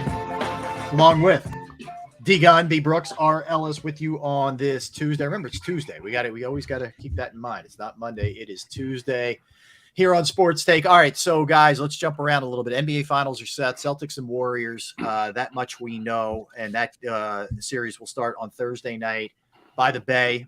The Celtics winning Game 7 in Miami, a game where they jumped out early. Miami somehow had it close at the half. Boston jumped back. Miami fought back, et cetera, et cetera. Long story short, the Celtics hold them off. They win. There was some controversy about the Jimmy Butler 3 when he pulled up. Under 24 seconds left, down 2. Down 2. Guys, I had no problem with it personally. I know a lot of people did. That guy carried you on his back, literally. The game before and that game, it was a pretty clean look. I can live with that from Jimmy Butler. Somebody else, I might have an issue with it, but not him. Where did you guys stand on that? Go ahead, Barry. No, go ahead. Here's. I agree with you 100%, Rob. Jimmy Butler put that team on his back and willed them to a game 7. When you go back to game 6, I thought when Boston rallied late in that game and Miami had fouled out, Kyle Lowry fouled out, Strus had fouled out, I said, okay, Miami's dead to rights. And Jimmy Butler found a way to will that team. What do you have, 47 points in that game? Yep. Will that team to force a game 7. Then he puts him on his back because the other guys weren't hitting crap in game 7 in Miami. It was a Jimmy Butler show again. Okay. The problem I had with it was you had plenty of time to set up. You're down 2. You could have tied the game and maybe Boston would have missed a shot force in overtime. The fact that he came down one-on-one, and I believe it was Al Horford on defense who backed up in the paint. Mm-hmm. First of all, he didn't set his feet. He once he got beyond the arc, he went for the kill shot. And if you looked at the trajectory of the shot, it was a flat line jumper. It didn't even hardly get over the top of the rim. Now, there was still plenty of time on the clock. Why not wait until your guys get down there and try to set something up? Who knows? Maybe Oladipo drives the paint. Maybe Adebayo gets the man advantage inside. You get the shot, maybe even a foul. It's a 3-point play. I just didn't like the way he came down. And you know what? He says, you know what? Come hell or high water, I'm taking this shot. I think you took it too soon. And then, of course, Boston gets a rebound. You foul them. You lose the game by 4 points. I just thought in Jimmy Butler's, in that moment, I thought Jimmy Butler hoisted that shot way too quick. Instead of letting everybody get involved. If there's a missed shot, you got a chance to get a rebound. When he shot that ball, it was more Boston players back than Miami. There's no way Miami's getting a rebound. So that's the only problem I have. That's fair, and I think everything you say is fair. Yeah. I just think that he didn't want their defense to get set, which is so good. He was hot. He felt like he had to do it or nobody else would, and he got a pretty clean look. I think people were killing him and thinking, man, this game isn't. We're not even having this discussion if it's not for Jimmy Butler. But go ahead, Barry. I really think that it was a timely shot. I mean, that's what guys that have that killer instinct do. Jordan would have done it. Kobe would have done it. And I'm mentioning those guys because that's who they are, and that's what Jimmy is for that team. You think about it, I think they were on like 11-0 run during that time, but everything was dropping for them. Defensively, things were working out the way they were supposed to work out. They totally shut down, the Celtics offense. They couldn't get everything they were trying to earn. So I just thought it was the kill shot. He just missed it. I mean, I had no problem with it at all. You know what I'm saying? He was just going for the gusto, man. I mean, everything was going in that direction. You know what I'm saying? It was like, and what if he'd have hit it? Even with 20-some seconds, he would have hit that. There's no way the Celtics would have went down and scored after that. No way. Because, everything, the momentum was going in the Heat's direction. Everything was flowing in that direction, man. He just fell short of it, man. That's all. I think they had plenty of time to run a set play. And yes, Jimmy Butler should have taken that shot. Let Jimmy Butler come off a pick. And what did he do the whole game? Come off picks, hit his shot, drive the paint, draw the foul. Jimmy Butler could have drove the paint, draw the foul. They couldn't stop Jimmy Butler going down the paint. There's no way they were going to stop Jimmy Butler. Let him swing off a pick and try to drive. And the way he was getting all these bank shots and forcing the fouls and stuff, I would have rather seen him take that high percentage shot. It wasn't like it was the final seconds of the game. There was still like over 20 seconds left on that clock. Yeah. And yeah. You know what I'm saying? So I think a set play would have been a much better opportunity for Miami to either tie and force the issue with Boston, or for them to get a 3-point play, whether it was Oladipo, Adebayo, or more importantly, Jimmy Butler taking a shot coming off a set play. Yeah, look, it was certainly an interesting series. Not all the games were close, but especially that game 6 was just amazing what Butler was able to pull off. And you're a Sixers fan sitting there like, okay, really? Traded him away because Ben Simmons didn't like him and Brett Brown didn't like, and then you're watching Ime Udoka coach the Celtics, who was here under Brett Brown. Last year, you're watching Monty Williams, who was an assistant under Brett Brown, and those guys are doing what they're doing. It's just it never stops, man. It never stops. So what do we think about this matchup here with a defensive-minded Celtics against a Golden State team that's got a lot of weapons? It's yin and yang, good versus evil. The Empire against, the whatever, you know what I'm saying? To me, I just think the resistance. Yeah, the resistance. Yeah, it's the perfect matchup, man. Perfect matchup. And look at it's a long, lanky team versus a small team. Both playing. I mean, they both play with their small lineups because they're small, but they're just those shooting guards just so tall, man. I just think it's going to be a great game, man. Great series. Yeah. No, I think it's going to be entertaining. I think most people are just chalking it up to the Warriors. I think the Warriors ultimately win, but I don't think it's going to be easy. Boston's too good defensively and too well coached to just lay down. I don't see that. I mean, you need a little more aggressive Tatum. You need some of the spare parts besides Brown and Tatum helping out a little bit more if you're going to be able to keep up with them, because as great as Boston is defensively, you're not going to totally shut down the Warriors. Just not. Yeah, look at White. White had 22 points. He was really good. Stepped up for him, Really good. Can Boston keep up with Golden State's transition game? That's going to be huge, because defense means nothing if Golden State can get out on the break and Boston can't get back in his defensive set. I think Boston can shoot with Golden State. Mm-hmm. The big key for Boston has to be them being able to play that tenacious defense. But Golden State loves to get off and running. And the way they pass the ball, their ball movement is second to none. Can Boston rotate in time to play the perimeter defense that they need to play against the collection of Golden State perimeter shooters? Can they frustrate Golden State's perimeter shooters enough to make the game, the series, a little bit more balanced? That's what I'm going to be watching for first and foremost. Can Boston in a track meet stay with Golden State if it comes to that? Yeah, that's a great question. That's huge. Yeah, no doubt. Look, I think I agree with you. And it's you have the team that's been there before, and some redemptions. Klay Thompson coming off a couple of years of injuries, pretty serious stuff. Yep. Steph always want to show people like I belong in any conversation with the greatest ever. Draymond Green always playing with an edge. Wiggins wants to show you that he was that guy when he was drafted in the Embiid class. All those kind of things. There's a lot there. And Jordan Poole, right? Jordan Poole who's gotten better. They may be getting Gary Payton Jr. back too with the after the elbow injury, so that could be interesting for them as well. All right, so 39 years ago today, do you guys know what happened? 39. I met Barrett Brooks. I'm trying to think. I wasn't born then. 39 years ago. No, that's right. You're only 21. I forgot about that. I forgot about that. Barrett was minus 18 years old at that point. All right, you guys give up. Sixers won the championship.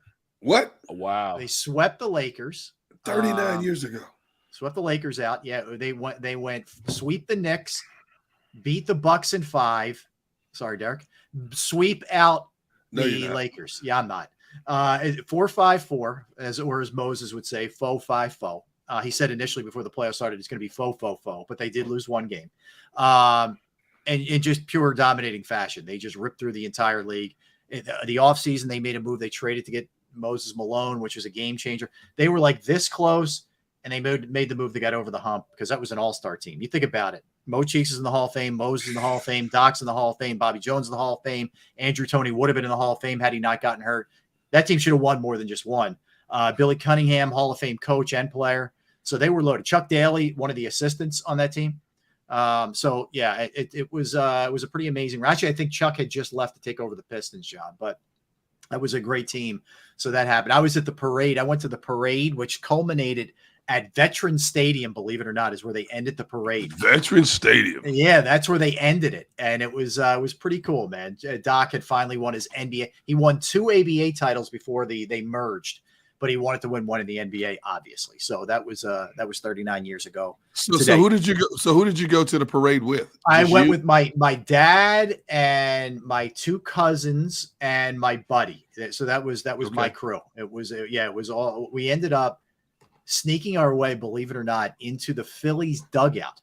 And we ended up in the Phillies dugout when like Dr. J and the motorcade like rode past us on the field, man. It was like, oh, we were just in our glory, man. It was pretty cool. It was pretty fun. I went to the Phillies parade when they won it, what, 2008? Yeah. 08? Yeah. And the only reason I went, it was my off day. The only reason I went is because my son wanted to go. Mm-hmm. So him and his couple of buddies, they go. I had not anticipated this kind of traffic. So I ended up parking in a lot where the NovaCare Center is now. Yeah. You know, where that parking lot used to be Old Navy housing and stuff. Yeah. So I parked there, and I tell my son, I said, I'm staying here near my car. I'm not getting in this mess. They decide they're going to get near the stadium. They want to get close to the stadium for the end of the parade. So I'm thinking, okay. So I'm listening to it on radio, and I can see, and at my vantage point is the sidewalk where you can see the vehicles turning down Patterson to go towards the stadium. So I'm texting my son, okay, when you see them pass, get your butts back here. Let's go. And we'll beat traffic. Yeah. Let's get out of here. Right. Rob, do you know on that day, there were so many cell phones on the airwaves, you couldn't get a text to go through. I tried to call them. You couldn't get a call to go through, nothing. Right. So now I'm thinking, you got to be kidding me. Of course, my son now thinking being, a kid, they stay because it's so close to the stadium. Somehow I believe they got in the stadium for the celebration in the stadium. By the time he gets back to the car, when everything's over, it took me almost 2 hours to get out of the parking lot.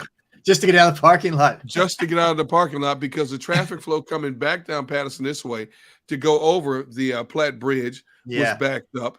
Oh. All the cars that were jammed into that parking lot, there's like 12. You had like 12 lanes trying to converge to get out of one gate. And nobody's letting anybody in. Nobody's moving. Nobody's letting. It took me almost 2 hours just to get out of the parking lot. I said, I will never let that happen again. Now, of course, I had to cover the Eagles parade, but we had a bus. We had a bus take us down there, bus to take us back. I didn't have to worry about that mess, right? Mm-hmm. We were there long after the parade is over, so the bus zips right back. By the time I get in my car, I'm down 95. I'm gone. But in terms of going on my own, I don't care who wins the championship. I will never, ever, ever go on my own to anybody's parade again. I got lucky with the Eagles parade. I was working that day too, but I didn't have to. I was doing a post-parade show with Amy and I think Danny and Barrett. I think that you were working parade duties, right? You didn't have to do that. I was there. I was down. I went to the parade. I was down in front of the Rocky statue. We were in the middle of that area at the museum. The art museum, you know. So me, Michael Barkan, and Ray were covering it from there. It was cold as hell. It was the sun was out, but it was like 30 degrees. Right. Yeah. And I got lucky because they warned everybody off from driving. So I'm thinking it might not be that bad if we drive. So I drove the kids. It was just one in every crowd. I know. So I drive the kids down and I park in the Wells Fargo Center lot, but I parked like right as soon as you turn right in to the Wells Fargo and then left right by Patterson. So I'm like nowhere near where our old studios used to be, like the opposite way, right?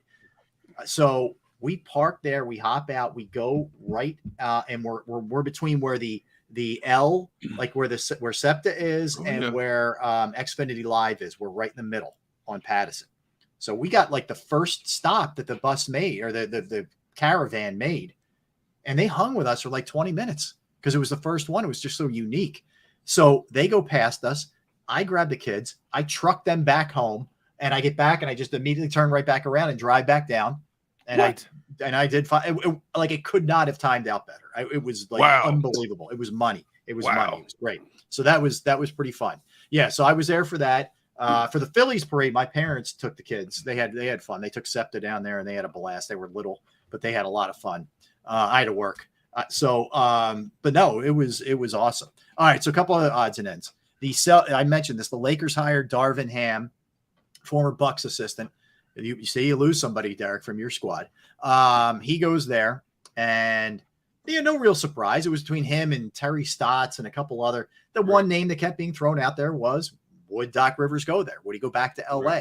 Right. And that ain't happening. So he's going to be a Sixers coach. It looks like it's going to be Mike D'Antoni, by the way, to Charlotte too. Whoa. We're going to retread that thing, but that's who's going to Charlotte, which is not a bad team, actually. They made some real leaps this past year, and you have Lonzo Ball or LaMelo Ball. You have some serious talent there.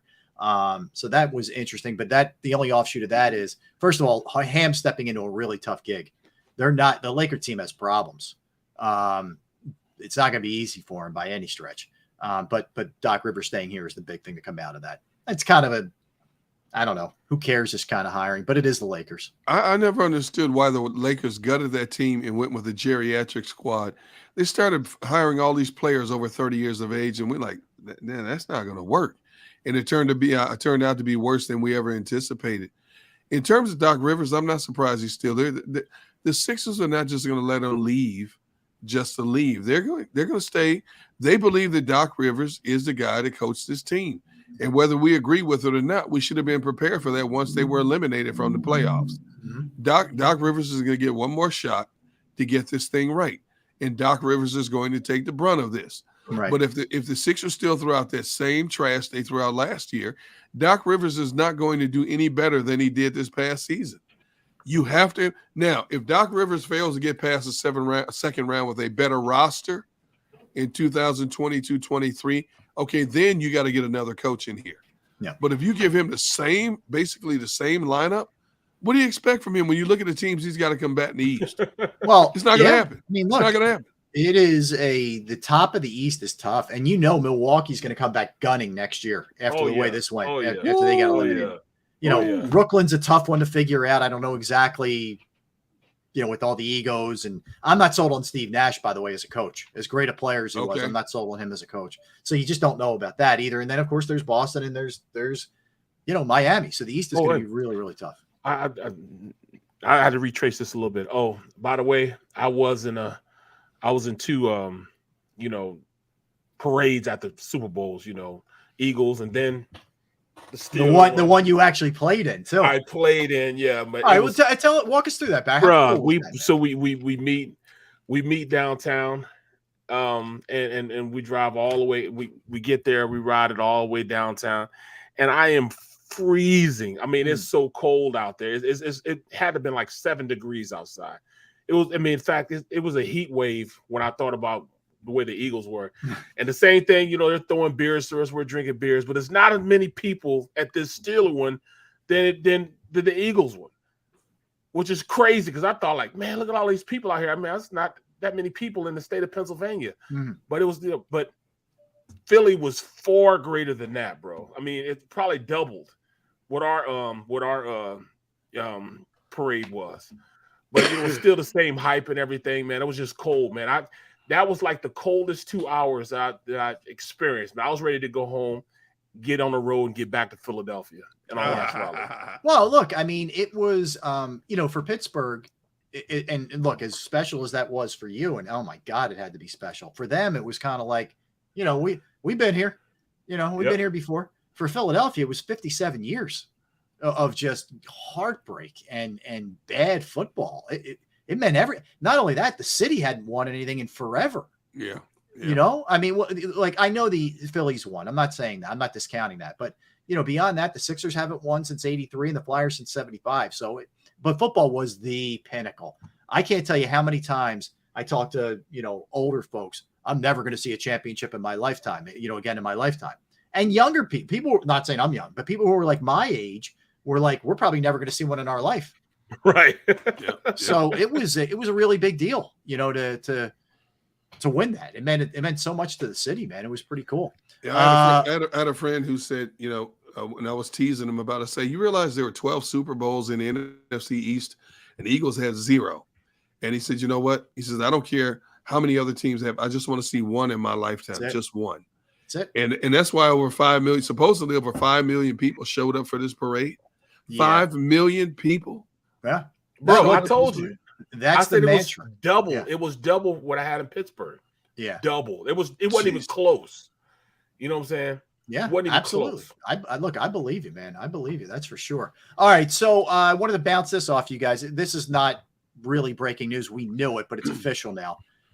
Kevin Burkhardt, who I'm working on to have on the show, by the way, I'll keep you guys posted. Kevin Burkhardt, Greg Olson, Aaron Andrews, and Tom Rinaldi are the A team, for Fox Sports for the NFL now that Buck and Aikman are leaving. There was some question, of course, next year if Brady retires, Brady will slide into that spot that Olson's in, which kind of stinks for Olson. But anyway, Aaron Andrews, there was some question whether she was going to come back. Her contract was up, and Tom Rinaldi, of course, made the move years ago to come over from ESPN as a reporter extraordinaire. What do we think about the A team there for Fox? I mean, I actually like Greg Olson. I do too. No, not a fan, Gunner? No, I'm not a fan of Greg. I like everybody else that you just mentioned, Rinaldi, Andrews, Burkhardt. I'm a fan of Burkhardt. But to me, Greg Olson doesn't have enough energy. He doesn't give me enough insight when I listen to him. It's almost like sometimes he's bored to be there.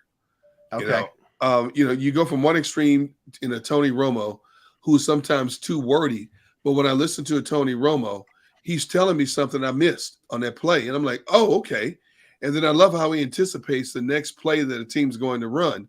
Mm-hmm. And they run the doggone play until he does his homework. To me, Greg Olson is insightful at times, but it's not consistent enough. Sometimes it's like he's searching for something to say just to play off whoever his play-by-play guy is. So I thought they could do a little bit better job of getting a color analyst a little better than a Greg Olson. But Barrett likes him. You guys like him. I do, and he's flavor of the day for me.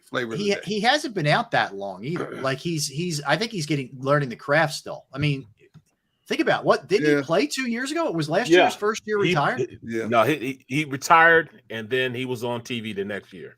Yeah. Okay. So this is actually his second. This is second year. Yeah. Yeah. The second year doing it. He started out doing just Panthers games. Okay. And then made the step into being Fox's main guy after Aikman. And if you looked at it, Eagles games last year, we were getting like the Q team, the Z team. It was bad. It was rough. Oh. There weren't a whole lot of Buck and Aikman games, man, for the Eagles last year. Going in at least. That was for sure. But yeah, so that's the 18. Look, a lot's changing, right? Al Michaels is going to Amazon. He's going to do Thursday night games. Yep. Mike Tirico is going to step up and get in there for Al Michaels and do Sunday night games. Well, of course, Buck and Aikman are going to do Monday night. Like this has shifted in a massive way because Buck and Aikman did it together. They were together for like 22 years, whatever it's been, or something. They need to let some new blood like me in there. Yeah, exactly right. Look, even Michelle Tafoya, but she didn't come back. She's stepping away. Yeah, she is stepping away. That's right. That's fascinating, man. All right, did you see Gabe Kapler has after some of the stuff that's gone down, of course, the awful shootings in Texas, decided that he was no longer going to come out for the anthem, and he put a pause on that yesterday in Philadelphia because it was Memorial Day, and he decided he would come out, and he's saying now it's going to be just kind of a feel thing for him, game-to-game basis or feel basis or whatever the case may be. And look, I don't think it's drawing the same kind of ire that some other protests have, but there are people that aren't happy with Gabe Kapler, but I'm not surprised. That's the kind of guy Gabe is. He's a free thinker. He's out of the box a little bit and not afraid to speak or do things that are a little bit different. So I don't understand why he thinks not coming out for the anthem is going to draw attention to gun control in the United States. I mean, I applaud him for taking some type of stance, but I don't think that's the right stance. I mean, I don't think that's going to have an impact whatsoever, turn any heads whatsoever. I think power brokers in our country need to come together. Athletes, team owners, high-profile politicians to get changes in our gun laws in America. Gabe Kapler, I applaud you for trying to take a stance. I just think the stance that he's taking is an ineffective stance. Yeah, and also it's not like, and correct me if I'm wrong, guys, with baseball games, you don't even see the anthem. Like unless you're there at the game, Nope. You wouldn't notice one way or the other. No.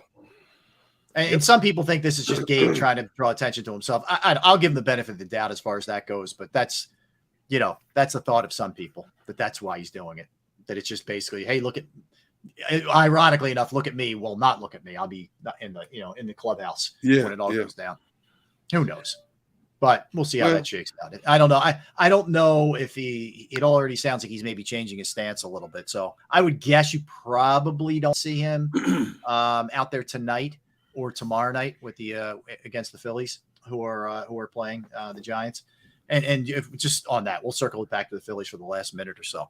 If the Giants keep smacking, the Phillies, does it really matter? No. If he comes out or not? He should stay in the whole game at this point. Well, he's probably in there rubbing cocoa butter on himself. Oh, jeez. Coconut oil. Yeah. The cocoa butter. My goodness.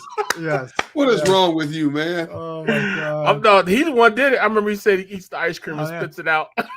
Yeah, he'll taste it, but he can't ingest it in his system. Like, come on, dude. Come on, man.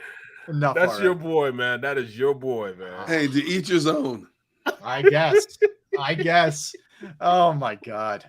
All right, that's going to do it for us. So you don't want to go anywhere, by the way, because you have the National Football Show coming up with Dan Stilio. Of course, we want to thank our producer, Xander Krause. Xander, great job. Once again, JAKIBsports.com. You go to JAKIBsports.com, you are going to get all kinds of content. I know John McMullen is on there crushing it with his Eagles coverage, but also the best thing is, man, it is the best way to link to our show in addition to everything else. That's for sure. All right. So let's be safe out there, everybody. Again, we'll give our thoughts out to our buddy Randall in the comment section. Sorry for what you're going through, Randall. Yeah, man. And just everybody be safe, be kind to each other out there. And we'll be back tomorrow. Same time, same place. Don't go anywhere. Derek Gunn, Barrett Brooks, Rob Ellis. We are Sports Take, JAKIB Sports YouTube Network. Have a good one, people. Go for the pulls and the pools. Go for the oohs and the ahs. Go for the bubbles and the bubbly. Go for the story and the stories.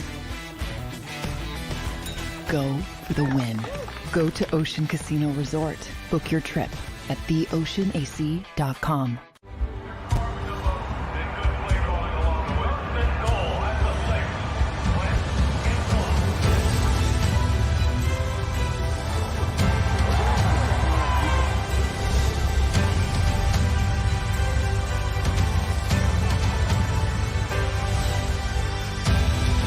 On the field of life, First Trust Bank is there for you.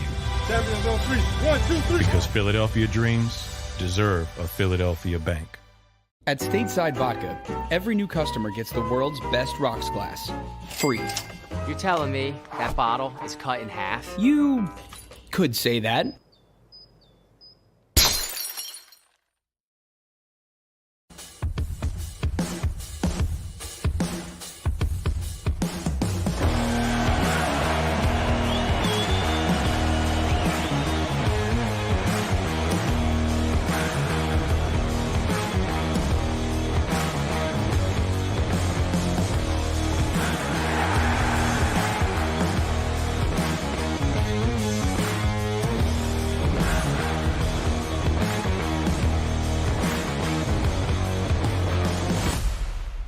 At Action News, we cherish every moment, and it's our profound responsibility to bring you closer to your world.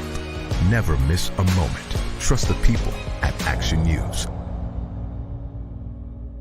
right, did you know I was the mommy slam dunk champion? Really? Yes, really don't sound so surprised. Let's see it. Oh, you're ready. All right, here we go. Let's hear the crowd. So go to right, I go to left, fake a mom. Mama go up, mama! She did it. Again? You can't avoid gravity, but United Healthcare can help you avoid financial surprises by helping you compare costs and doctor quality ratings. United Healthcare. Go for the midnight dares. Go for the